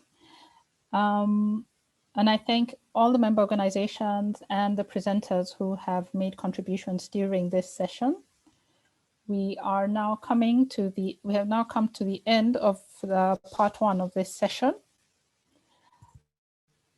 We shall have a 30-minute break and regroup in 30 minutes, where we shall continue on the same platform, on the same with the same Zoom details, to discuss the proposed motions 16, 17, 18, and 21. So thank you very much. Enjoy your break, get a coffee or something, and we look forward to seeing you in 30 minutes.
I'd like to welcome everybody back to part 2 of the session on the discussion of motions.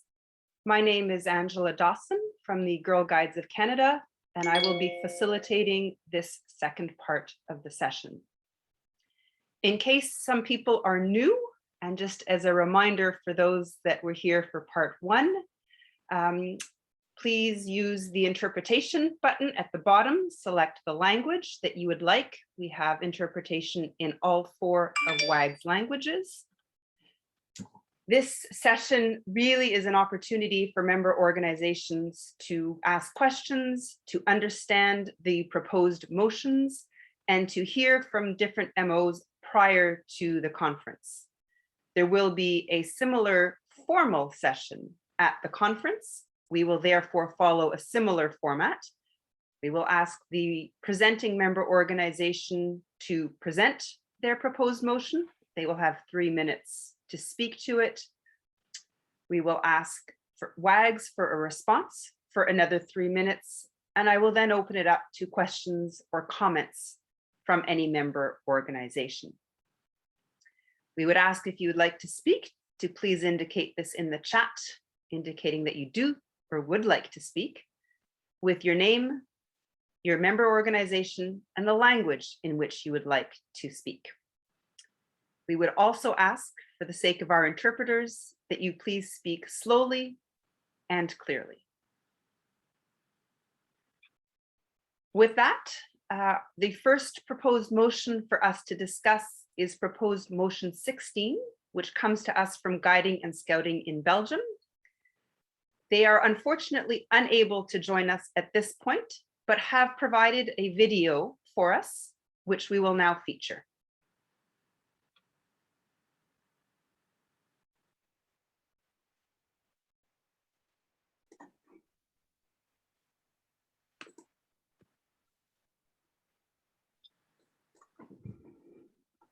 Hi, I'm Pika. I'm an international commissioner for guiding and scouting in Belgium. This video explains why Belgium puts forward motion 16 to vote upon on the 37th World Conference. As trained psychologist, I engage from designing to implementing the National Educational Program of FOSOP Scouting. That's one of the 5 guide and scout associations in Belgium. I believe that by developing a strong qualitative educational program, it most creates an environment in which Girl Guides and Girl Scouts can thrive. In such an environment, they can develop their personal and interpersonal skills and boost their confidence. Guiding offers an educational frame based on pedagogical insights of childhood and young adulthood. MOs are inspired by the fundamental principles of Girl Guiding and Girl Scouting to do so. They express the values of guiding, and MOs deliver them by a non-formal educational method. WAGS Global supports member organizations to relevant, exciting, accessible, and learner-led Girl Guide and Girl Scout experiences. So doing, we achieve an equal world where all girls can thrive. Currently, WAGS Global delivers qualitative thematic activity packages and trainings such as Free Being Me, Surf Smart, Dual Applause seminars, and more. These activities fill in a need of guidance and expertise. On the other hand, ready-made activities reduce the creativity of local leaders and aren't always adapted to the needs of the groups. In guiding, we bring pleasant activities to our members, but we also have an educational role to fulfill. Currently, we have a Girl Guide and Girl Scout method, but not shared areas in which we believe our girls should grow. That's why we would like you to consider investing in an educational frame. With this frame, we would love to clarify the impact the MOs can achieve by operationalization of these areas and goals into their national educational program, and how the existing WAGS thematic activity packages and trainings could be used to work on a certain goal or area of development. To do so, we recommend the creation of a toolkit for MOs to support the translation of these goals or areas of development into their national educational program. These programs are based on pedagogical insights of childhood and young adulthood and take into account the need of the different age groups, but also the influence of the environment on our Girl Guides and Girl Scouts. It should strengthen the MO's capacity to design a national educational program oriented toward personal and interpersonal development, which enhance the development of one age group to another. That's why we put forward motion 16. It's a framework and toolkit for MOs on the Girl Guide and Girl Scout educational methods. Guiding and Scouting in Belgium recommends to the World Conference to ask the World Board to launch a task force to create a framework and a toolkit. This task force should develop a framework that translates the Girl Guide and Girl Scouts principles into a core set of goals and areas of development for all guides and scouts around the globe. For example, some areas could be mental health, identity, speaking out loud, physical growth, and so on. These might be areas of development that are shared within WAGs to let our Girl Guides and Girl Scouts thrive and reach for their full potential. If you have any question, please don't hesitate to contact us by email, or you can follow us on Facebook. We warmly invite you to join our Q&A session on the 17th of July, 15 UTC. We are looking forward to hear your reflections, ideas, and concerns. Thank you for your time. We are looking forward to see you at the upcoming World Conference. Keep safe and have a nice summer. While I recognize that no one from Guiding and Scouting in Belgium is here to answer questions, we would still like to give Anna the opportunity to respond on behalf of the WAGs Global team. Anna? Thank you very much, Angela, and thank you, Belgium. I wanted to say that in recent years, we have been focusing a lot of attention on strengthening our leadership offer and making sure that our leadership work is more accessible for member organisations to apply in their own context. We did that through a partnership with 7 member organisations in a co-creation group to develop the Girl Guide and Girl Scout Leadership Development Framework. That was published in February of this year. Following the success of that co-creation process and the very positive reception that the leadership model received across the movement, the natural next step from our perspective is to refocus on the educational methods work and to develop a complementary framework and tools which would be supported by an updated policy and guidelines for both programs and training. We plan to commence this work later in the year. In fact, it's already something that we had incorporated within our 2021 strategic plan. Because the proposal in this motion fit within the strategic plan, it's already budgeted for, so we see no risk or financial consequences for this motion. We believe that the combination of our leadership development outcomes framework combined with the new educational framework and tools will provide really strong and relevant core materials for member organisations to use in delivering growth goals for Girl Guides and Girl Scouts around the world. And we will look forward to establishing and working with a co-creation group so that we can work in partnerships with the global team of WAGs staff and volunteers, and also with member organisations who wish to be a part of this initiative. Thank you. Thank you, Anna. I'd like to open the floor if there are any MOs that have comments on this motion. We will also put in the chat the email that was at the end of the video if you have any questions that can be directed specifically to the Guides and Scouts of Belgium. So if you do wish to speak to the proposed motion, if you could put your name, member organization, and language in the chat.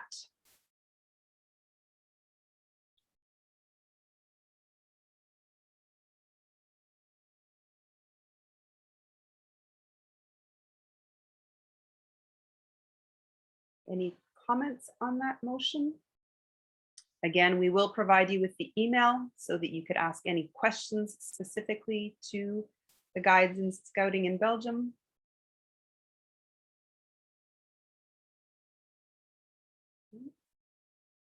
Seeing nothing, we will thank Guiding and Scouting Belgium for their video. And I will pass to the next proposed motion. I'm just going to wait. Can't read Arabic. Just want to make sure that's not Hind Is that a question?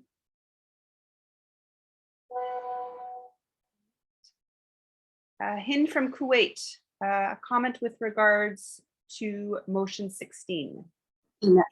مرحبا مرحبا حلو يعني هذا المقترح جدا هام لأن كل دولة لها برامج وأنشطة ولها احتياجات الفتيات في جميع المراحل العمرية، فيكون المطلوب هنا تطوير البرامج والمناهج، وضع أطر مطورة وجاذبة للفتيات، خاصة في في العالم مليء بالمتغيرات والفقرات والقفزات السريعة، ففي حياتنا في حياة فتياتنا يؤثر ذلك على الفتيات في جميع الأعمار إذا كانوا براعم أو زهرات أو مرشدات متقدمات. كذلك أنا أضيف إلى القائدات الليدر اللي هم قائدات المرشدات والزهرات يكون لهم أطر، يكون لهم برامج مطورة عالمية إحنا نتبعها. إحنا عندنا تجديد وعندنا تطوير، لكن إذا صار من العالمية يكون أكثر وأفضل. وشكرا على المقترح بلجيكا.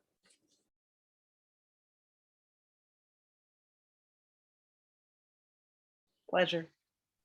Are there any other comments with regards to a response, Anna, in any way for proposed motion 16?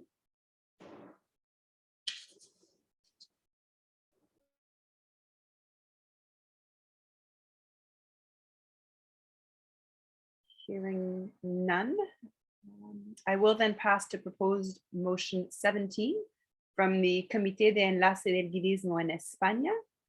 This will be presented to us in Spanish. Cristina?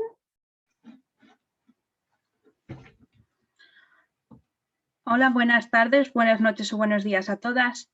Soy Cristina García, soy voluntaria del Comité de Enlace del Guidismo en España. Y lo primero, me gustaría agradecer al Comité Mundial por esta oportunidad para presentar y poder discutir las mociones de la Conferencia Mundial. Y sin más dilación, me gustaría comenzar la presentación de nuestra moción. Creemos que la misión del movimiento mundial, ayudar a las niñas y jóvenes a desarrollar su pleno potencial como ciudadanas responsables del mundo, está muy ligada al desempeño de programas y del método educativo. Luego, por otra parte, hemos visto también que la mayoría de espacios de debate y reflexión que se otorgan en el movimiento son o abarcan temas sobre la gobernanza, la gestión de la asociación o temas financieros. Creemos que estos, obviamente y indiscutiblemente, son muy importantes y, por supuesto, debemos mantener conversaciones alrededor de estos temas. No obstante, creemos que los programas y el método educacional de la Asociación Mundial, y así como los que nosotros hacemos también como organizaciones miembro, son igual de importantes.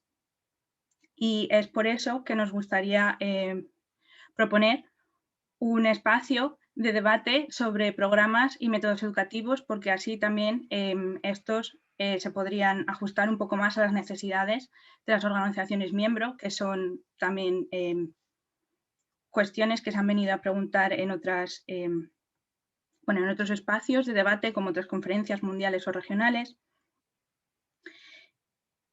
Y también creemos que sería una muy buena oportunidad para que las organizaciones miembro puedan intercambiar ideas y opiniones y así también poder llevar de una manera más alineada llevar a cabo la misión y visión.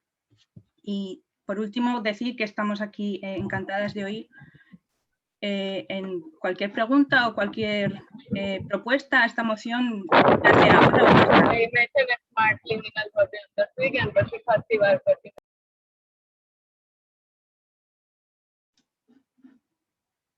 ¿Se me oye? Ya he terminado.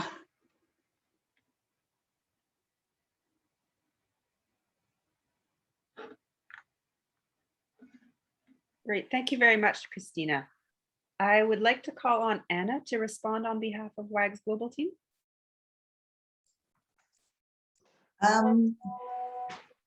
Thank you very much. I took to heart also the point that Christina made about We spend an enormous amount of time talking about governance and management and financial matters, and of course they are important, but at the core of our work is the difference we make in the lives of girls and young women, and central to that is the programs that we offer and the educational methods that we use, both for WAGs and for member organisations. So we agree that it's really important to create the sort of spaces for member organisations to come together to talk about educational methods and programs. And we see that as a core part of what WAGs can and should provide to member organisations, so that we can talk to you and you can talk to us. And perhaps even more importantly, that member organisations can talk with each other and share best practices and experience and materials. In the past, one of the ways we've responded to this need to create discussion spaces is through events like the Oman Forum in 2015 and with sessions at regional and world conferences. And we also do quite a lot in this area through our ongoing capacity building work. So at the moment, we're working with 22 member organisations on capacity building projects related to educational methods, programs, leadership and girl-led advocacy. And through the capacity assessment process, we're also developing a deeper understanding of the areas of program development that are of most importance to member organisations. With that, we're able to design our work in response to this at the national, regional and global level. And we will certainly ensure that what we learn from this work is shared with member organisations. I think for the future, we're really excited about the potential to explore educational methods and programs work through the prism of the new 12-year vision for the movement, Compass 2032. And in particular, I think through the 6 Compass conversations, which will provide a really new and interesting way to discuss these issues amongst ourselves. We're also really excited about the new digital platform that'll be launched in a pre-launch phase at World Conference, which I think will provide another venue or space for these discussions to happen. We think with a new virtual environment for exchange and discussion in the movement, we'll be able to open up new opportunities for member organisations to engage with each other and with WAGs. And we'll certainly have a space on that platform for exchange on educational methods and programs. We also want to explore, obviously, together with member organisations, other ways that member organisations and WAGs can share feedback and perspectives and thoughts moving forward on this important topic. Thank you very much. Thank you, Anna. I'd now like to open the floor if there are any comments or questions with regards to the proposed motion number 17 from Spain. If you would like to speak, if you have a comment or question, you could please indicate that in the chat.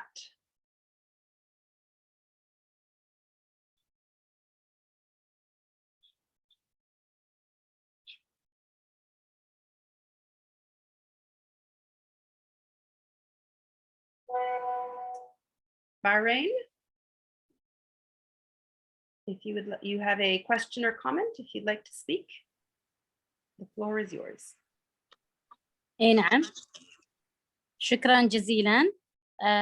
مرحبا عليكم جميعا، دول عربية وعالمية في هذه الجمع الصراحة، وفي هذا الملتقى اللي بالفعل احنا نستفيد منه كثير، وشكرا للجمعية العالمية على تنظيم هذه الجلسات النقاشية. بالنسبة حق المقترح، يعني بوجهة نظري أنا من المؤيدين له كثير، لأن بالفعل إحنا محتاجين له. ومثل ما ذكرت الأخت أنا من شوي، أعتقد أن في مشروع اللي هو مشروع التعبئة الشبابية. تحية طبعا حق الأستاذة صوفيا منسقة المشروع. مثل ما إحنا نعرف أنه هو يتضمن 3 مشاريع: المشروعات الوطنية والمبادرات المحلية والمناصرة. حقيقة إحنا حاولنا أن إحنا نشارك بهذا المشروع وما أتاحت لنا الفرصة. إن شاء الله بنحاول بننزل على المشاريع الصغيرة. فالمساحة محتاجينها ضروري. إحنا ليش؟ لأن عشان نتبادل الأفكار والخبرات، لما الواحد ونكتسب خبراتنا من خلال التعامل بين جميع المنظمات الأعضاء. ففي مثل هذه المشاريع بيكون سهل لنا المشاركة والتقديم، لأن إحنا تعلمنا. كل إنسان في حياته كل يوم يتعلم، ما في إنسان يقول أنا كامل ولا أنه هو تعال أنه هو ما يتعلم ولا يكتسب. حتى إحنا من الجلسات هذه اليوم ومناقشاتنا وتحاورنا نتعلم، فإحنا محتاجين، وأنا مؤيدة لهذا المقترح، ويا ريت ان احنا يعني الجميع نكون مؤيدين، لان بالفعل محتاجين ان احنا لمثل هذه المساحه عشان نتبادل خبراتنا. وسمحوا لي على الاطاله، ولكم كل الشكر والتقدير. تحيات مرشدات البحرين.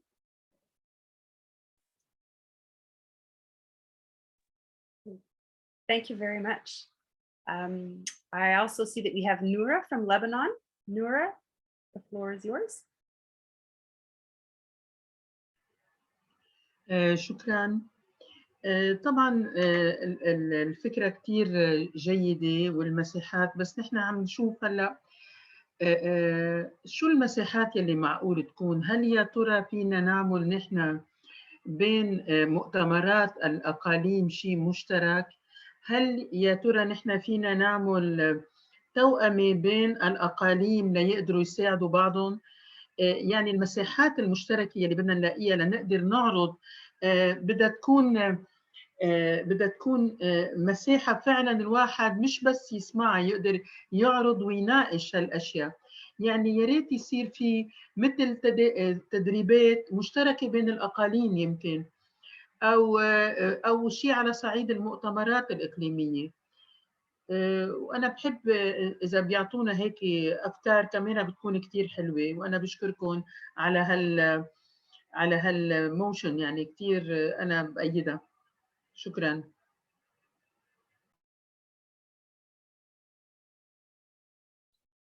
Thank you very much, Noura. Christina, would you like to respond to those two questions/comments?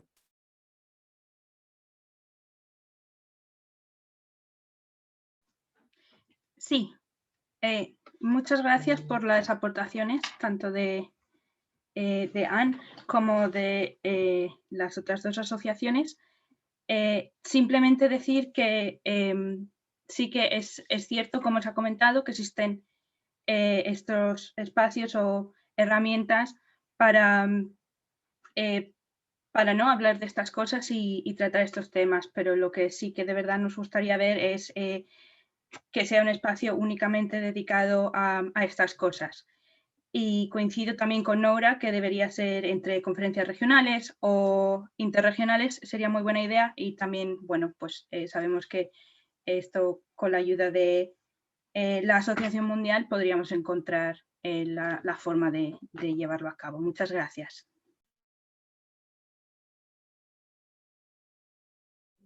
Thank you, Christina. Are there any other comments or questions on proposed motion 17?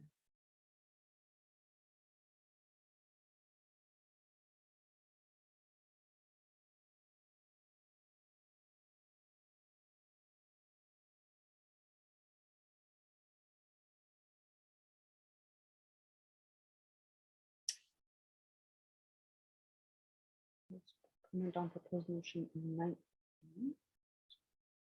I'm just seeing some comments in the chat with regards to proposed motion 19, which was from our earlier session this morning.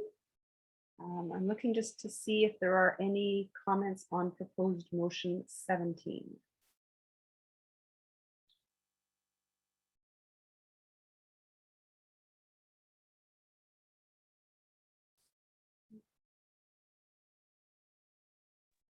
Seeing none, I'd like to thank everybody for your comments and contributions to that proposed motion. Thank you to the Comité del Enlace de Guedismo en España and to Christina. With that, I would like to move to the next proposed motion, which is proposed motion 18.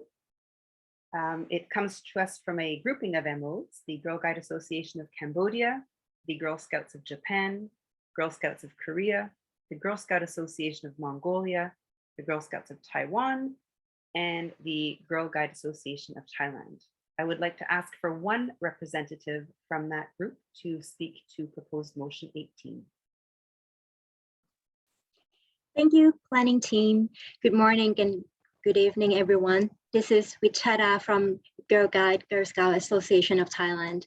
On behalf of the Girl Scouts Association of Cambodia, Girl Scouts of Japan, Girl Scouts of Korea, Girl Scout Association of Mongolia, Girl Scouts of Taiwan, and Girl Guide Girl Scouts Association of Thailand. I'm going to present Motion 18, Accessibility of WAGs Programs, Events, Resources, and Opportunities beyond the 4 official languages. We believe Motion 18 can help create equal opportunities, increase membership, and embrace diversity in a safe environment where girls can develop and grow to become future leaders. First of all, it is essential for WAGs to create equal opportunities for all members despite cultural and language differences. It is challenging for members who do not speak the 4 official languages to access to international events and material packages due to language barriers. Member organizations can create more effective learning platform by receiving material in advance. Having enough time to properly review, translate, and promote will ensure the success of WAGs programs. Second, without language barriers, it would be beneficial for WAGs to grow the membership and explore new markets. We can involve more members to cultivate deeper connections with WAGs and even reach out to local sponsors to support our movement. By using precise language to express our values, it will be more effective to reach wider audience. Therefore, minimizing the difficulties of languages becomes necessary and valuable. Now we live in the global village. Diversity becomes an everyday norm. By creating a diverse Girl Scouting and Girl Guiding space, which is a safe environment for girls to learn and make new friends, we can help educate girls to embrace and respect diversity at a young age. In conclusion, we strongly recommend that WAGs minimize language barriers to maximize all aspects of accessibility for girls. We believe that it will be more in line with WAG's new vision that every and any girl can grow and thrive in an equal world. Thank you. Thank you, Chada, and the associations that worked with you on that proposed motion. I would now like to call again on Anna, if you would mind responding on behalf of the WAGs Global team. Thank you very much. We share at WAGs the desire to make programs, events, resources and materials more accessible to girls and young women outside the 4 official languages of WAGs. The only difficulty is that we don't have a translation team on staff, and translation is expensive. So we appreciate how we can best give effect to the goal of increased accessibility while remaining within our sort of constraints. So some of the things that we've been doing is we do use volunteer and professional translators and interpretation services for the 4 official languages. It's not always easy to organize or manage.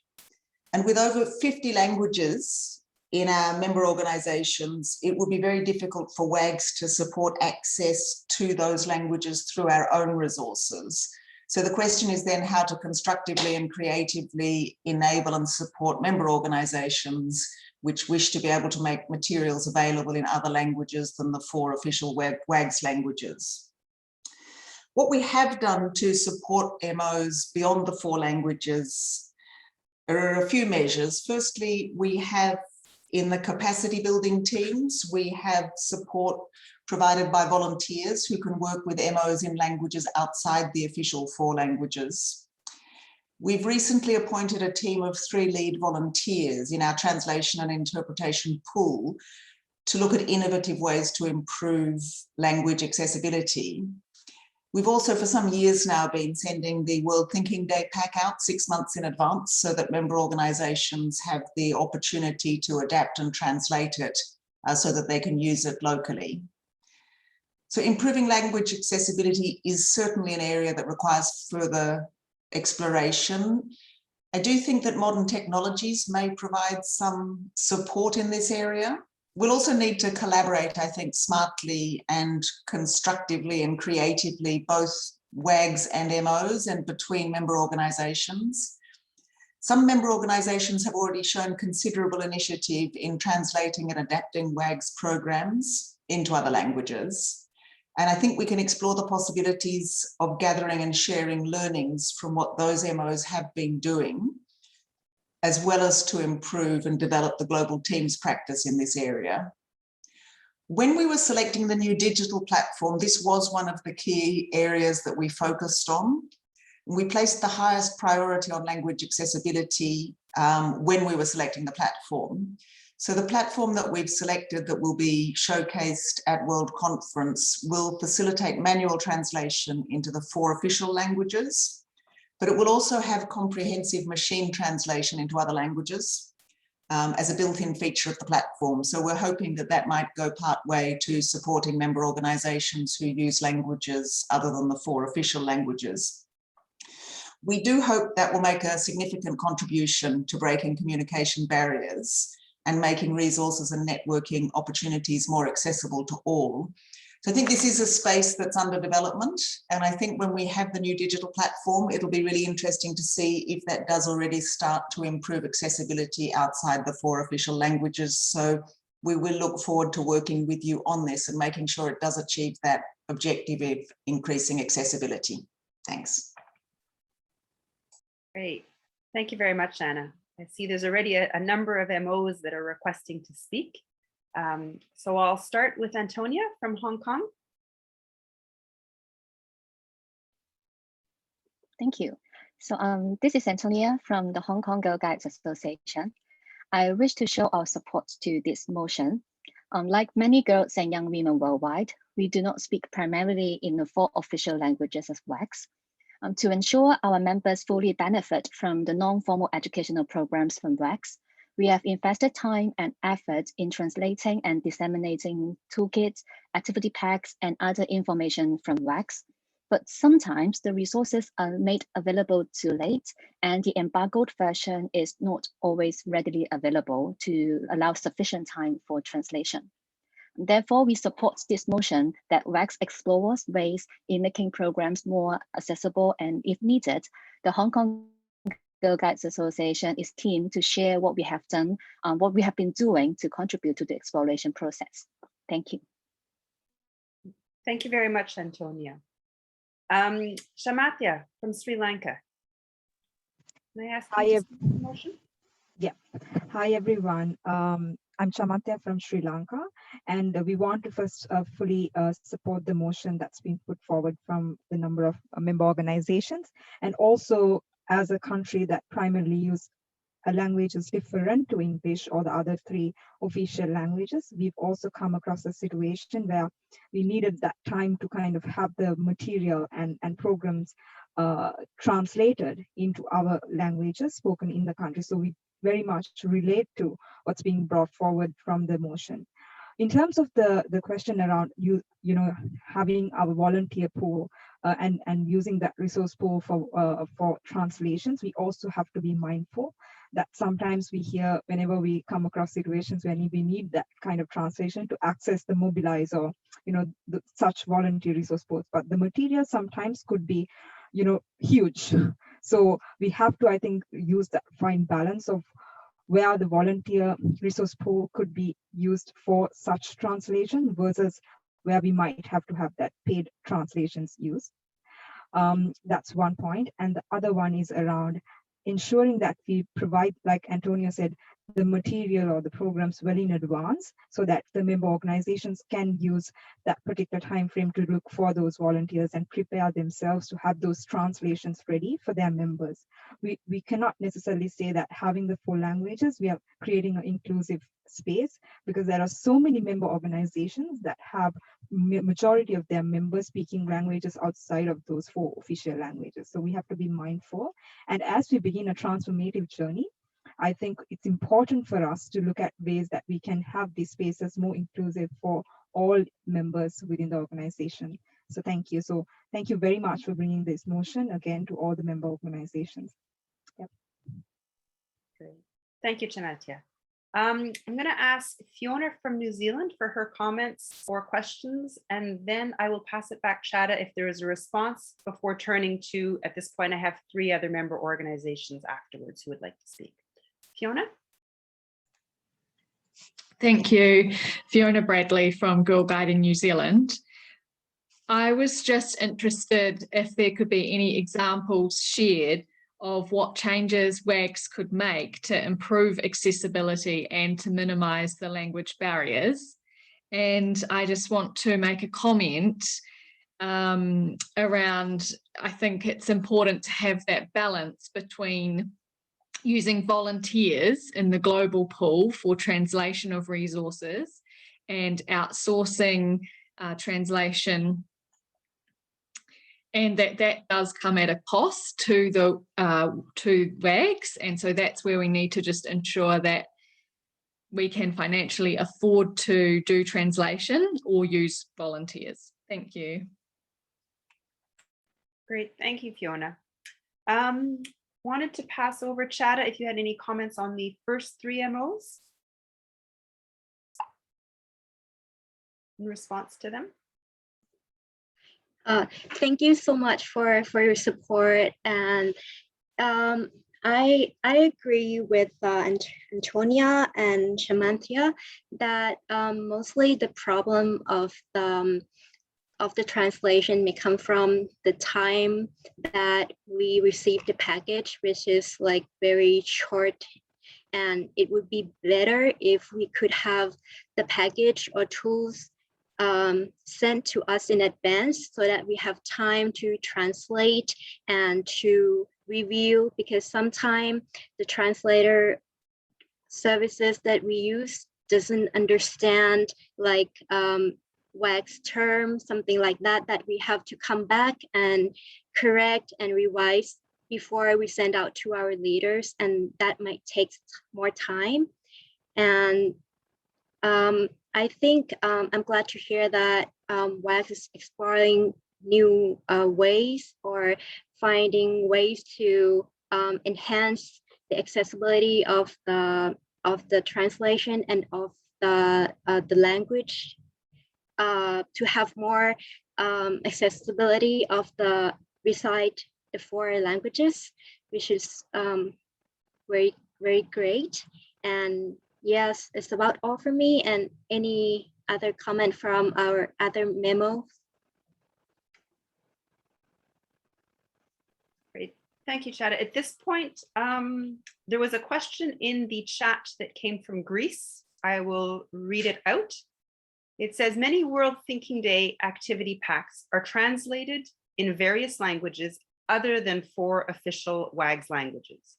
Do you believe that this is beneficial for our work, that working groups, committees, or clusters are created amongst member organizations sharing the same language in order to translate all the packs in the language that they want, and for WAGs to assist us in the graphic design of packs, booklets, etc.?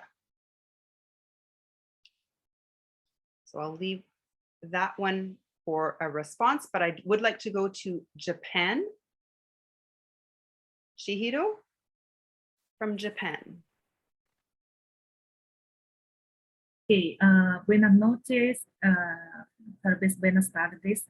Gracias por dar esta oportunidad de hablar. Soy Chihiro de la Asociación de Japón, y no es la pregunta, sino solamente queremos dar nuestra opinión para apoyar esta moción 18. Estamos de acuerdo con esta moción 18 por varias razones. Primero, es más efectivo promover el movimiento de las guías en todo el mundo si transmitimos el mensaje en los idiomas locales. El primer obstáculo que hemos siempre enfrentado es superar las barreras del idioma. y ha provocado que algunos materiales no sean accesibles para que los líderes los apliquen en sus tropas. Por lo tanto, creo que sería más útil si pudiéramos minimizar las barreras del idioma, proporcionando suficiente asistencia de traducción por lo menos el tiempo suficiente para la traducción o apoyando a las organizaciones miembros. Y segundo, por otro lado, existen muchas actividades como Libre de Ser Yo y Alto a la Violencia que requieren de sesiones de preformación para que los líderes aprendan como nuevos conceptos y actividades en valores. Descubrimos que las barreras del idioma, de hecho, aumentaron las dificultades para implementar esas actividades. Por lo tanto, esperamos poder brindar la total accesibilidad para que las niñas desarrollen su potencial. Muchísimas gracias.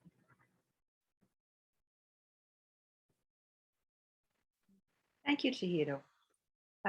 Just as a note, in the chat comments, there was a motion or supporting the motion from Malawi, but there was one last comment or a request to speak from Jessica from Girl Scouts of Taiwan. Jessica?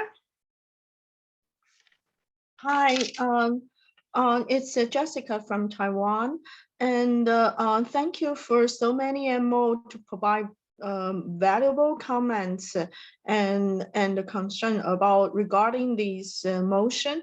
And I think actually what we would like to do is to hope or I mean expect that the World Board can search for any feasible either financially or communicatively feasible means to eradicate the language barriers that some MO probably cannot do by themselves.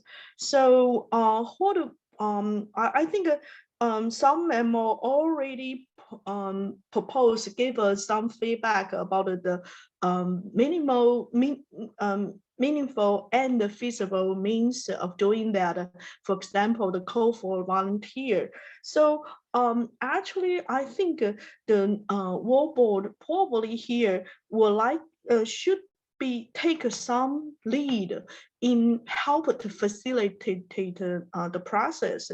For example, like Anna just said that and probably in the digital platform, we can have the text automatically translated into the languages so that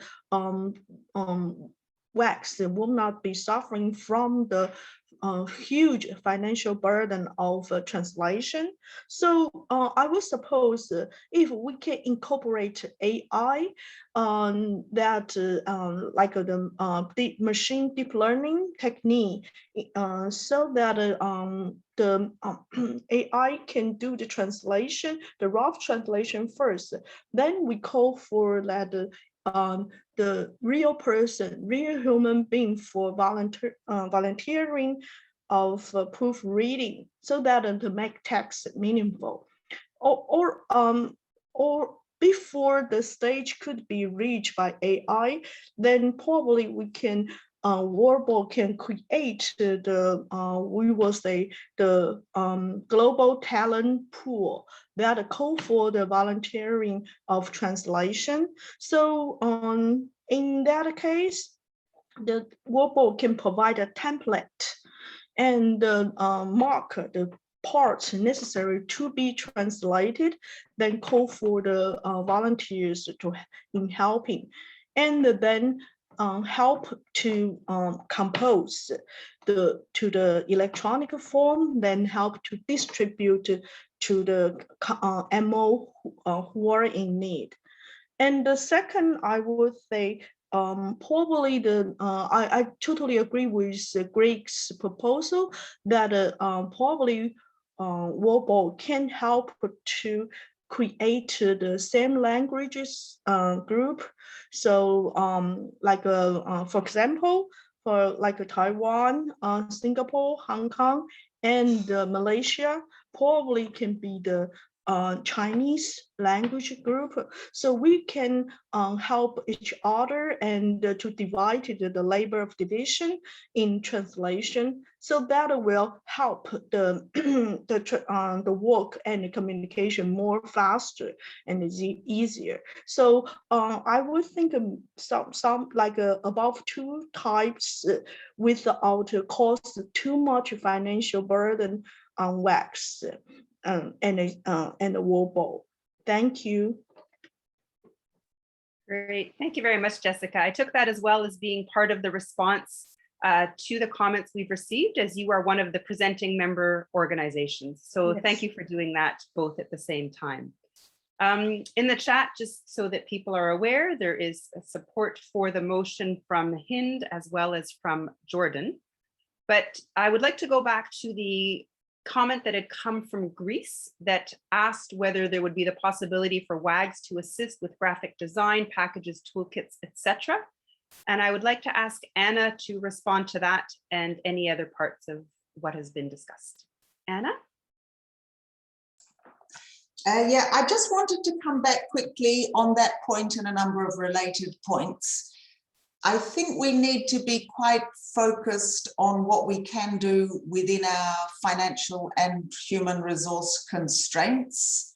WAGs is much smaller in 2021 than it was in 2019, and I think we need to be aware of that. We don't have limitless resources, which is why what we're proposing is making the best use of what we have and making the best use also of member organisation resources. So I think the best way forward on this motion will be what has been proposed, which is, we will endeavour to provide material sufficiently in advance to allow member organisations to do their own translation and adaptation work.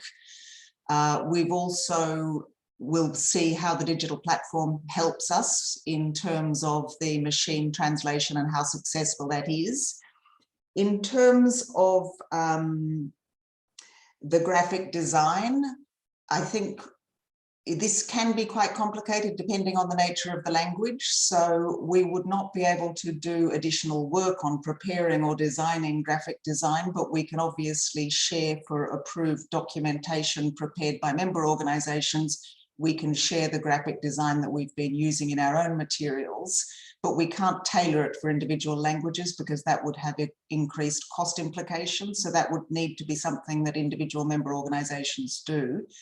And then lastly, I think it is going to be very important, as Jessica just mentioned, how you can together work with each other so that those of you that speak a particular language can share resources and translation burden with each other.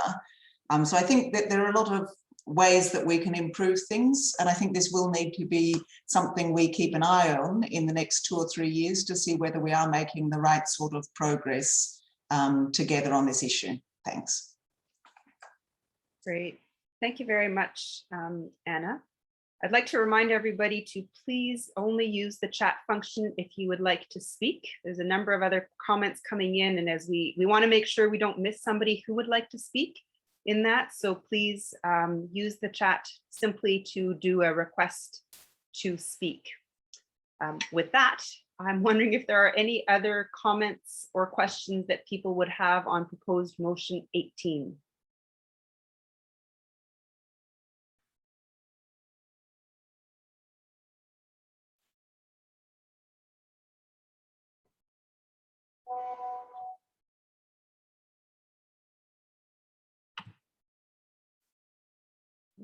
Seeing none, I would like to thank Chada on behalf of the Girl Guides Association of Cambodia, the Girl Scouts of Japan, the Girl Scouts of Korea, the Girl Scout Association of Mongolia, the Girl Scouts of Taiwan, and the Girl Guide Association of Thailand for your proposed motion. And I would like to thank all of the MOs who had comments and questions for this proposed motion. I would like to close the discussion on it at this point in time. And I would like to go to our next proposed motion 21 from the Guides and Scouts of Sweden. And I would ask for a representative to speak to that motion, please. Hello, everyone. I would like to speak in English. It's been interesting to listen to the presentations and the questions and answers. And as we're up last, I would also like to thank you for organizing this session in a great manner. My name is Lynn, and I will speak on behalf of the Guides and Scouts of Sweden that have submitted the motion. At the last conference in Delhi, some of you might recall that we decided to integrate work with the implementation of Agenda 2030 and Security Council Resolution 2250 on youth, peace and security in the current strategic plan and budget. We appreciate the work done to meet the motion from 2017, for example, in the World Thinking Day themes. With this motion, we wish to go from the operational to the more strategic level looking forward. Peace is an ongoing process that requires constant effort and attention. To continuously improve our contribution, we need to understand peace in its broadest sense and enhance Girl Guiding and Girl Scouting's role in building peaceful and inclusive societies. The United Nations Youth, Peace and Security Agenda is essential in ensuring that our movement is not only connected to, but also stays relevant in a global conversation on peace. Therefore, we have once again submitted a motion linked to this agenda. We want WAGS to explore its role and seek to contribute in conversations outside our movement. It can give us networks, capabilities, and resources to understand our impact on peace and equip us with tools and methods to strengthen our work for peace. Since we submitted the motion, we have had several discussions with National Scout Associations in WUSM and member organizations in WAGS. That made us realize that while it might be close at hand to collaborate between our organizations on this matter, neither WUSM nor WAGS have special competences with regards to peace. It is therefore more inclusive not to suggest potential partners in order to open up for other partnerships. We are therefore working on an amendment to our own motion and welcome those who wish to contribute. The aim is to move towards a more open and strategic wording. Further, we wish to add a sentence to our motion about our movement understanding of peace. We wish to broaden the understanding of peace as something more than the absence of armed conflict, in line with the view presented in the United Nations Youth, Peace and Security Agenda. The new part that we suggest reads, recognizing that peace is an ongoing process of building inclusive societies which requires constant effort and attention. Like democracy, peace is something that must be managed and taken care of through the creation of inclusive and peaceful societies. We believe Girl Guiding and Girl Scouting has an important role to play, and we wish to further explore WAGS's and its MOS's work and role in the creation of peaceful societies. Thank you. Thank you very much, Lynn and the Guides and Scouts of Sweden. I would like to ask Anna once again to come up and to provide a response on behalf of the WAGS Global team. Thank you very much, and I'm pleased, and you're probably pleased, this is the last time I will speak. I wanted to come in on the remarks just made by Sweden, and I was really pleased to hear the plan to change the wording to peace being more than the absence of conflict. I used to work with the UN Agency for Palestine Refugees, and in the region, that feels very real to me and very relevant for the work that Girl Guides and Girl Scouts do around the world. I mean, I think opening up the language of the motion is probably helpful as well to enable more sort of collaborative exploration of the themes. Just to give some introductory remarks, I wanted to say that from my perspective and from the perspective of the World Board, peace building and global citizenship are at the heart and the core of Girl Guiding and Girl Scouting. And interestingly, when we were doing the consultations with girls and young women, and over the last couple of years, other consultations with girls and young women, They have identified greater peace and security as one of the 3 top issues that they want to see tackled in the world today. So I think it's relevant to that. The theme of World Thinking Day this year was Stand Together for Peace. And similarly, the theme for 2024 brings together one of the other key issues of concern to girls and young women, which is the environment and environmental sustainability. So the theme in 2024 will be Our World, Our Peaceful Future, which focuses on the intersect between environmental sustainability and peace and security. And I might add, and it was raised during some of the consultations that we had on Compass 2032, both environmental sustainability and peace and security link very much to equality and inclusion and diversity. So I think we're seeing a coming together of all of these themes. And I think Compass 2032 focuses on equality and peaceful and inclusive societies to create a world where all girls can thrive. As we develop the strategic plans, firstly 22-23, but afterwards also within Compass, I think we'll need to look together at how WAG's member organisations and the movement can contribute to peace building processes in this area. Looking at the motion from an operational perspective or an implementation perspective, I would again draw attention to the financial constraints under which we work. That does need to be borne in mind in relation to what we can actively do in this area. And I think in closing, I would like to just come back to the COVID world that we have been living in for the last year and a half. My feeling is that the 2022-2023 strategic plan will need to be more focused on supporting member organisations and girls and young women as we come out of COVID-19. In the recent engagement campaigns that we conducted with member organisations, most recently earlier this year, many member organisations have stressed that that is the key priority, building up their member organisation again, both financially and operationally, to come back stronger after we're through this very difficult period caused by COVID. Thank you very much. Thank you very much, Anna. I'd now like to open the floor for any questions or comments that you may have on proposed motion 21 from the Guides and Scouts of Sweden. You could put your name, language, and member organization in the chat. That would be hugely helpful.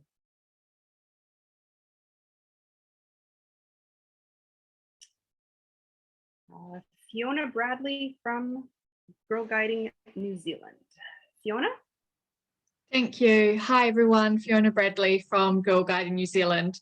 I just wanted to make a comment because I initially had some questions about the partnership with WASM in terms of this motion. So I just wanted to comment that it sounds like a great idea to widen the language around the opportunities for partnerships in this space. Thank you. Thank you very much, Fiona. Is there any other member organization? Shamatya from Sri Lanka. Hi, everyone. I'm Shamatya from Sri Lanka, and as Sri Lanka would fully like to support this motion on from Sweden on youth, peace and security. And majorly also because we are coming from a country that suffered a 30-year-old war. And we saw the kind of implication and still continue to fight that. And this topic and this thematic area is very, very crucial for an organization that is leading girls and young women, and especially somebody who's involved within different United Nations and other global spaces.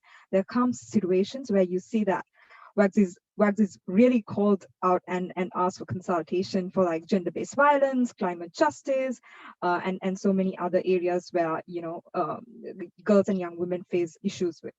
And especially in this case, we fully agree with having this included as a priority thematic area within our strategic plan is one thing. And also the second point around collaborating with WASM, we fully understand because these are areas that we could work together with, and whether it's gender-based violence or whether it's, you know, peace and security or these thematic areas where we could have these collaborative ways of working together. Therefore, we would like to support this motion and highlight the importance of bringing and praising WAGS as an organization that works towards women, youth, peace, and security. Yeah, thank you. Thank you, Chamatia. Is there any other member organization that would like to speak to this motion, has comments? If so, please indicate that in the chat.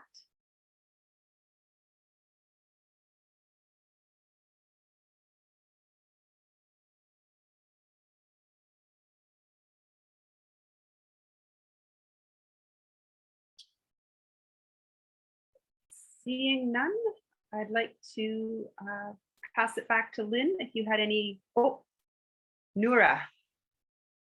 Lynn, you'll be up next. Noura, you'd like to pass on your comments or questions? عفواً عم تسمعوني؟ اوكي.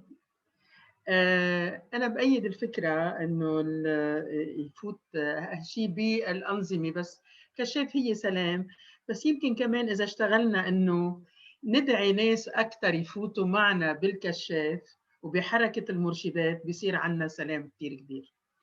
إذا بنقدر نقنع الناس يفوتوا بهالحركة الكشفية بيصير عنا سلام، لأن هي حركة كلها سلام وقبول الآخر والتعاطي مع الآخر. من هون بتكون دعوتنا إنه نزود العضوية وقد ما فينا بيصير عنا كمان سلام. وأنا مع تماماً نقدر نطور فكرة السلام عالمياً لحتى تفوت بالمناهج والبرامج تبعية التدريبية اللي نحن عنا إياها. شكراً. Thank you, Noura. Before I pass it back the final words to Lynn, I just wanted to check if there was anybody else that had comments or questions with regards to proposed motion 21.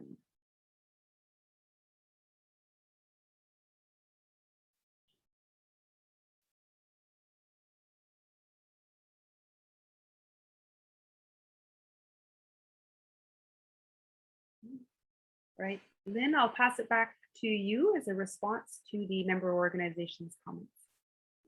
Thank you. We understand the financial constraints that limit us, and the important work in many MOs to build up the organizations post-COVID. But as Anna also said, we believe that many questions are interlinked here, and that climate change and sustainable development isn't possible to reach without peace.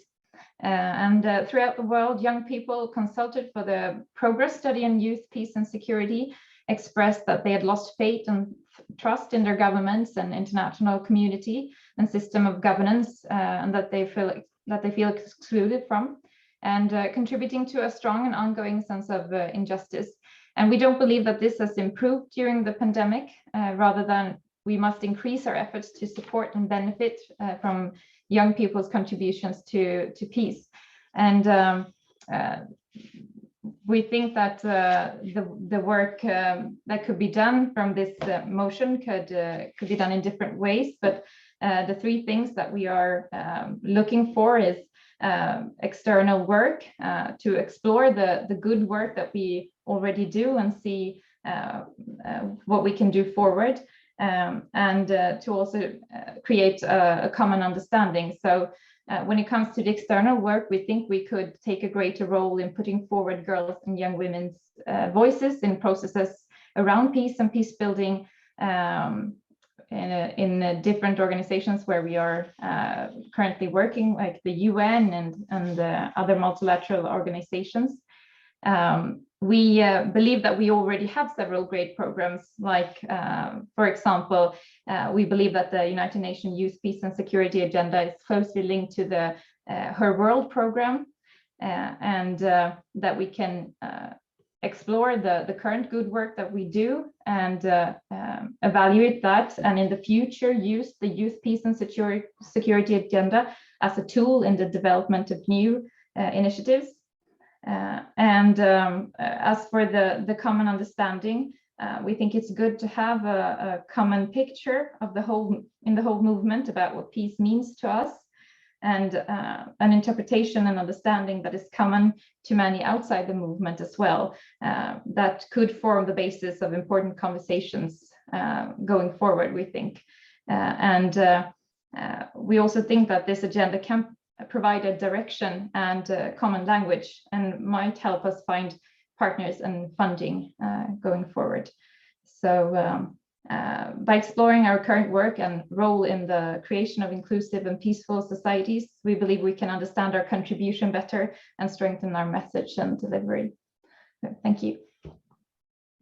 Thank you very much, Lynn. A thank you to you, to the Girls and Scouts of Sweden, as well as to all of the member organizations that had comments on proposed motion 21. This does bring the discussion on that proposed motion to a close. Those were the 9 motions, or 9 proposed motions that we wanted to discuss today. So this does bring our session to a close. Before you go, I did want to thank everybody for the contributions that you did, those that spoke up, those that were here to listen, to learn more, to understand better what the intent behind the various proposed motions are, all in an effort to make the actual voting sessions that will happen at the World Conference that much better. You will have another opportunity to ask questions at the World Conference, but it will be on a different platform, but will follow the same process as we have on here.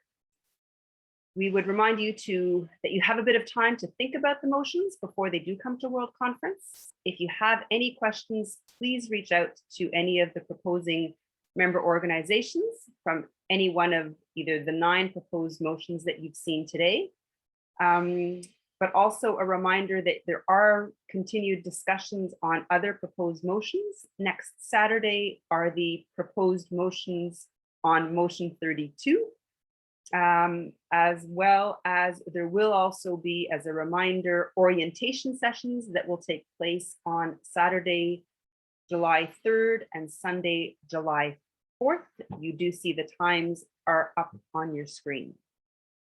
With that, I thank everybody again for the time that you have given us today. We do appreciate that you have taken it. I do see some more questions coming in. All right. I believe the first request to speak, is that from Fiona? There was Cambodia. Cambodia. Yes. Okay. Hello, I am Marie. Okay. Hello, my name is Mary. I'm from the Guide Associations of Cambodia. I have a questions for the next meeting referring to the agenda. I saw the next meeting will be platform, even air platform.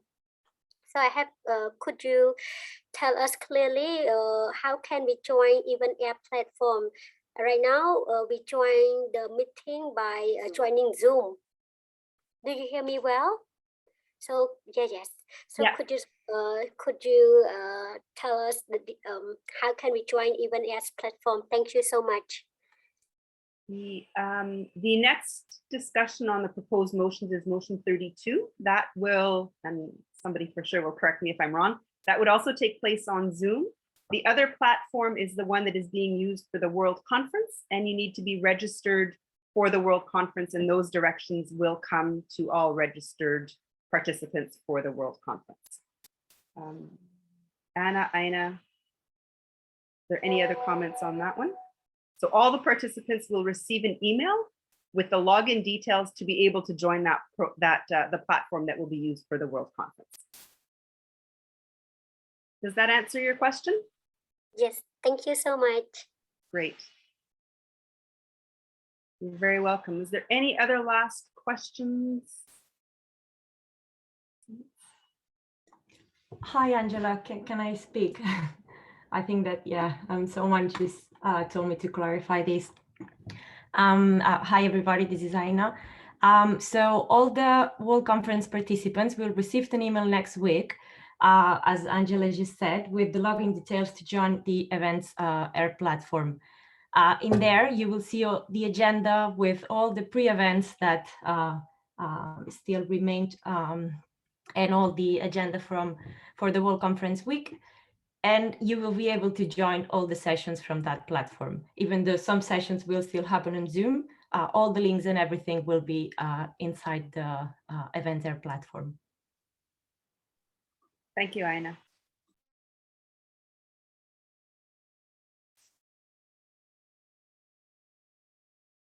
Let's make sure that the last couple of comments coming in are not questions. Somebody could just, thank you. You're very welcome, Bangladesh. Just a thank you. All right. Well, thank you all very much. I wish you the great rest of a day, evening, however that might be, and look forward to seeing you at the World Conference. See you. Bye-bye. Bye. Thank you. Bye. Thank you. Bye, Angela. Bye. Bye. Bye. Bye. Bye. Bye, everyone. Bye. مع السلامة وشكرا لكم ولجهودكم. مع السلامة. Bye. Thank you very much. Thank you all. Goodbye. Thank you. Thank you. Bye-bye.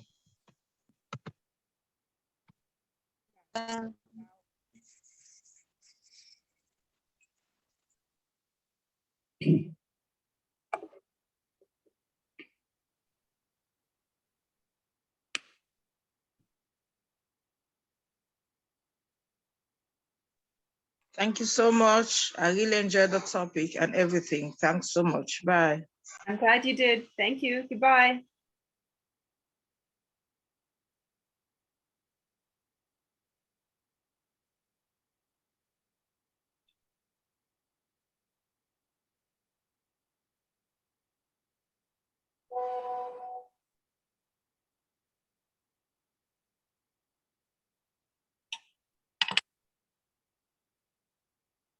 Sierra Leone, I'm glad you enjoyed the topics.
Goodbye, Malawi.